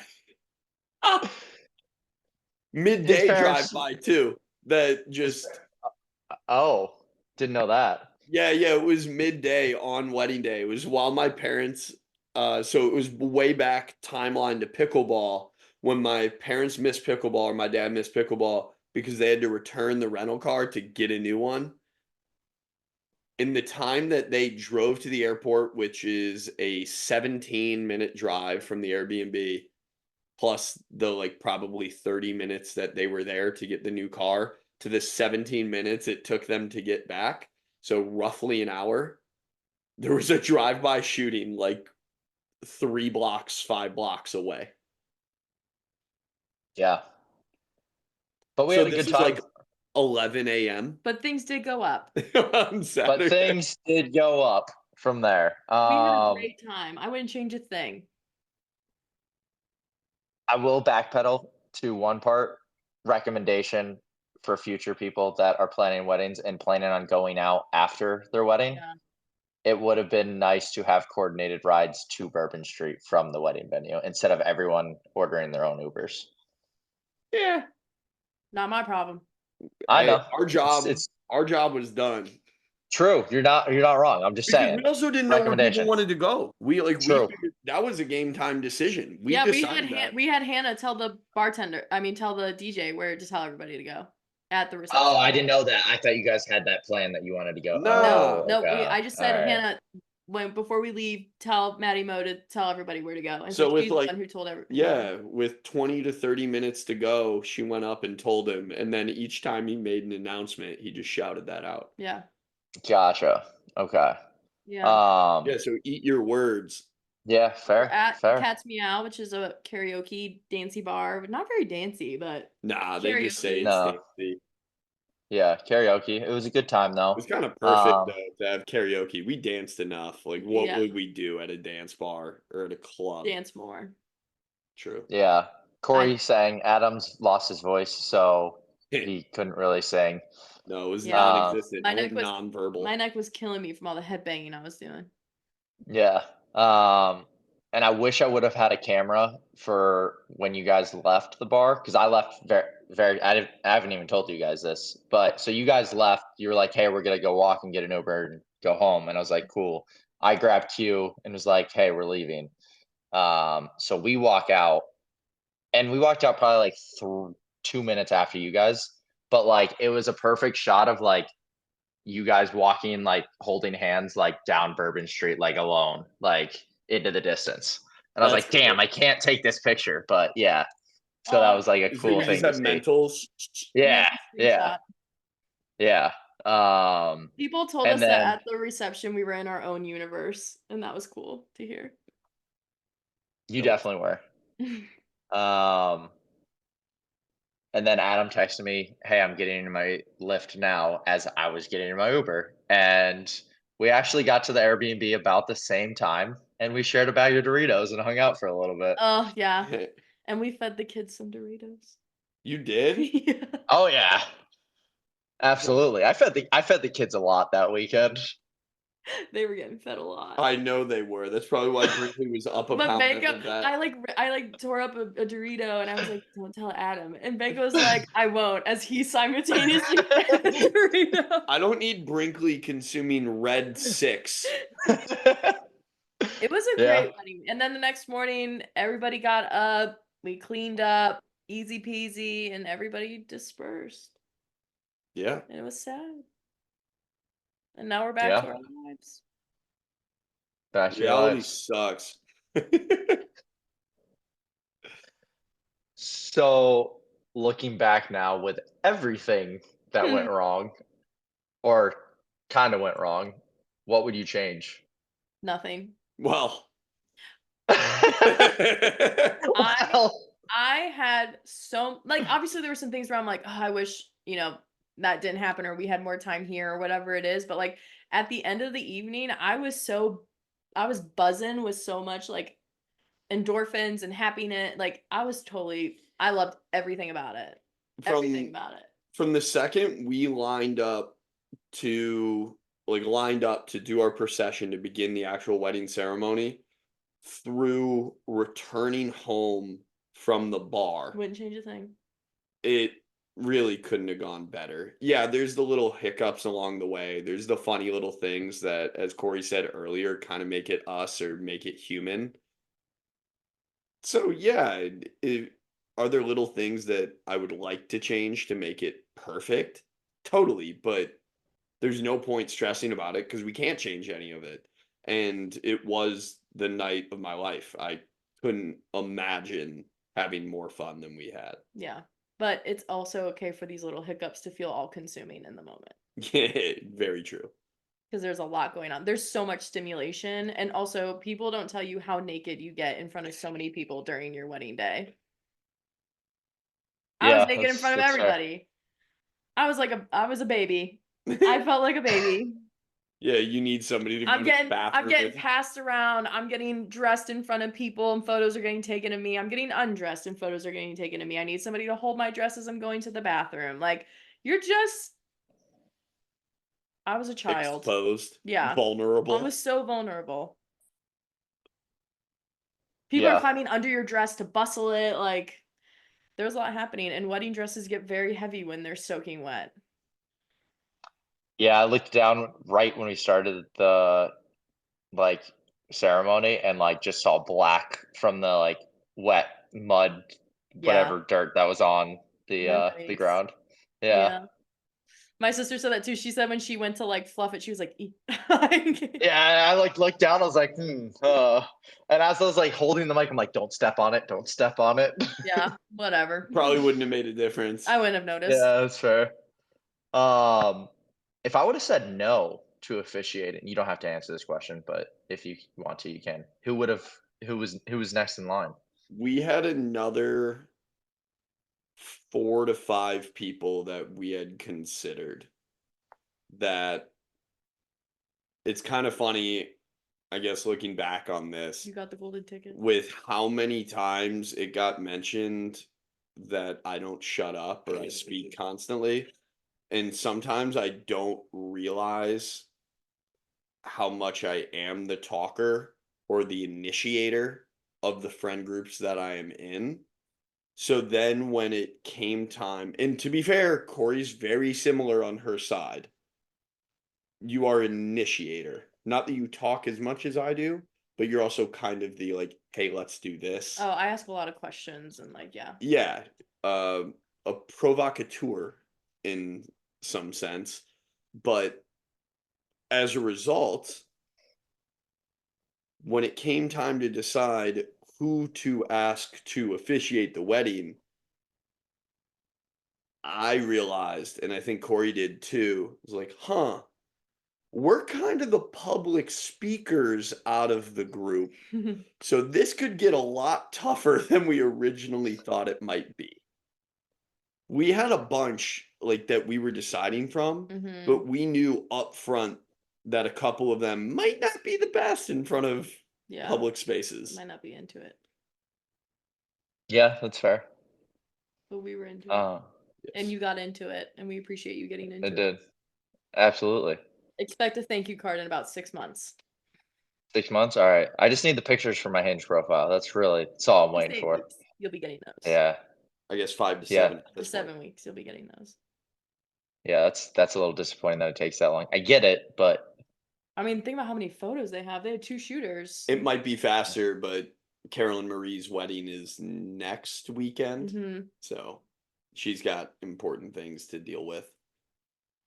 Yeah, there's like a couple pictures. There's one picture from the second line that I'm like, could be an incredible picture or Could it's be the terrible. one. It could be the one. Ooh. We'll Because keep I'm it by myself. Because I'm by myself. Like no one. I'm on the sidewalk instead of on the street. Mm. So could be a cool picture, but we're Well, not when sure we get yet. the albums, we'll just send you the link and you can pick. Perfect. I guess with that, anything else that we didn't cover that you feel like someone's planning their wedding right now, Tio and Shannon. Um, Woo! any advice or anything we didn't cover, like things you don't think of that you wish you would have known coming into it? Mm, the one thing that I like the one thing people kept saying, like, things are gonna go wrong, but nobody knows it's going wrong but you because, like, you know the details, like, that's great, but speaking from somebody who was in that moment of things are going wrong and I feel like I'm about to lose my mind, just validate and support the person and be like, "We're gonna come up with a solution," and, like, leave it at that. Um, because so many people are like, "It's gonna be fine, like, things are gonna like, don't it's out of your control, blah, blah, blah," but, like, when you're in it, you're so overwhelmed with so many things that, like, hearing that doesn't make you feel any better, it just makes you feel worse. Because all you think of is how everything's going wrong and everybody knows, even though you're telling me nobody knows, like, what I need is for you to tell me a solution. I don't need to hear about, like, everything Oh, it's else. fine. It's Yeah, it's gonna like, be and the people party of the but, like, year. that's the other thing, like, people don't know how to support you all the time, like, I appreciate people taking the time, but I would just be like, "Okay, here's the solution, like, here's how we're gonna figure it out," Right. and move on Or from that. what we're going to focus Like the on. bus thing, I think people moved like, you think you were on an island, I thought people moved pretty quick on, like, "Here's the solution," like, "We're just gonna go around and tell everybody to get an Uber." Yeah, thankfully Yeah. we got to that point. But yes, my big thing I did share earlier is everything in the process, do your best to just make sure it feels like you. If it doesn't feel like you, it's probably something that you shouldn't be spending a lot of time focused on. Yeah, and all that matters is that it feels like you. Who cares about all the other stuff? And, like, people aren't gonna remember what your like, our I loved our table decor, but, like, don't stress about little details because people aren't gonna remember the little details, they're gonna remember the moments that they had Right. at your wedding. There's a reason we didn't have a flower girl. There's a Mhm. reason we didn't have an exit, like a grand Yeah. exit of our wedding. There's so many things that we did without because they just don't matter to us or little things like that. Like we had a kid-free wedding. That was a big thing for us. We Mhm. didn't want that distraction. And We also didn't do a videographer. Some people yeah, get torn on, like, do they have a videographer or not? We didn't do a and I videographer. I still go back and forth now of like, do I regret that? Because I would love to watch it back and relive the night and just see it. But so many people But took videos, yeah, like yeah, we didn't see our ceremony, but that's okay. I remember the moments I loved about it and, like, all of it, but, I mean, people are gonna send you videos and pictures of your wedding, like, people are doing that for you. Yeah. Like, we have so many videos from people and text messages of, like, pictures and stuff. Yeah. I I don't really know what else I could add. Like I could just share our experience. Happy wedding. Happy wedding. And no, you know what? I do have one that is it's such a constant trope that this is the bride's day. Mhm. I do think it is important to recognize that although one of the parties might care a little bit more, it's always important to recognize the feelings of both sides. Yeah. And I think Corey did a great job of letting me have say and letting me have control. And to some people, that doesn't mean anything. They might not need say over anything. But my big things were the food, the second line, I did the Airbnb Mhm. and the DJ. And there were little things along the way that I helped with or I had my duties, but Contacts. contacts. But yeah, there were certain things that I really cared about a lot, and Corey let me have reign Yeah. over those areas. So I think I guess piece of advice is get on the same page early on about who cares most about what to kind of divide and conquer in a way, or just make sure you have a good understanding as a couple what fights are worth having Mhm. and what is just that's there's no point in wasting energy on making a tough decision there when only one party cares about Yeah. it. And we did wedding huddles. We did one night, one day a week where we would either get breakfast or coffee, sit there, or get pastries and eat breakfast at our dinner at our table and like do an hour or whatever, hour and a half of wedding stuff, and then we would leave it. Or some days it would honestly be 15 minutes. We would just Yeah. get together, we'd go through a couple emails and respond to some things and be like, okay, great. Yeah, because And during the then week you got too many things. that going on. way it just never felt like too much on our Yeah, and plates. we made it a date. Yeah, so we tried to make wedding planning as fun as we could. So I guess those are Those are it. those are the pieces of advice that we can offer. I will add one thing. Add it. Have a problem solver slash enforcer. Yeah, So for sure. Delegate. if you, because you like people don't follow instructions or something goes wrong and it's your day, you're supposed to enjoy it. You shouldn't feel like, oh, now I got to take care of this or now I have to be the bad guy. Have someone, it could be someone in your wedding party, but it might be easier just to be like, tell them in advance, hey, if something goes wrong or I need you to go take care of an issue for me, I'm going to turn to you and tell you to go do it. And Mhm. have that person, because that makes your day slash days leading up to it probably a lot easier. Yeah, Yeah. for sure. Big time. Good addition. I don't know if we have anything else. I think we're good. I would just say happy wedding. If Happy there wedding. is people still listening to this, thank you for listening to our longest episode yet. Oh my god, it's like 3 And hours. staying the whole We've time. been on Zoom for 3 hours, We're but gonna our have to cut it recording into is over too. You're gonna have to do it like in 2 Yeah. parts. We'll have Nope. to have a part 1 and a No, part 2. Nope. no, it'll be the whole thing. Oh So god. thank you everyone for listening. And we'll see you next time. Bye. Bye everyone. Happy wedding. Hi everyone, Grant here. Thanks for tuning into the show. If you could like, share, and subscribe, we'd greatly appreciate it. Also, if you think you or someone you know has a good life story to tell, we are always open to guest suggestions. You can send those suggestions to our email, tworkpod@gmail.com. Thanks again for the support.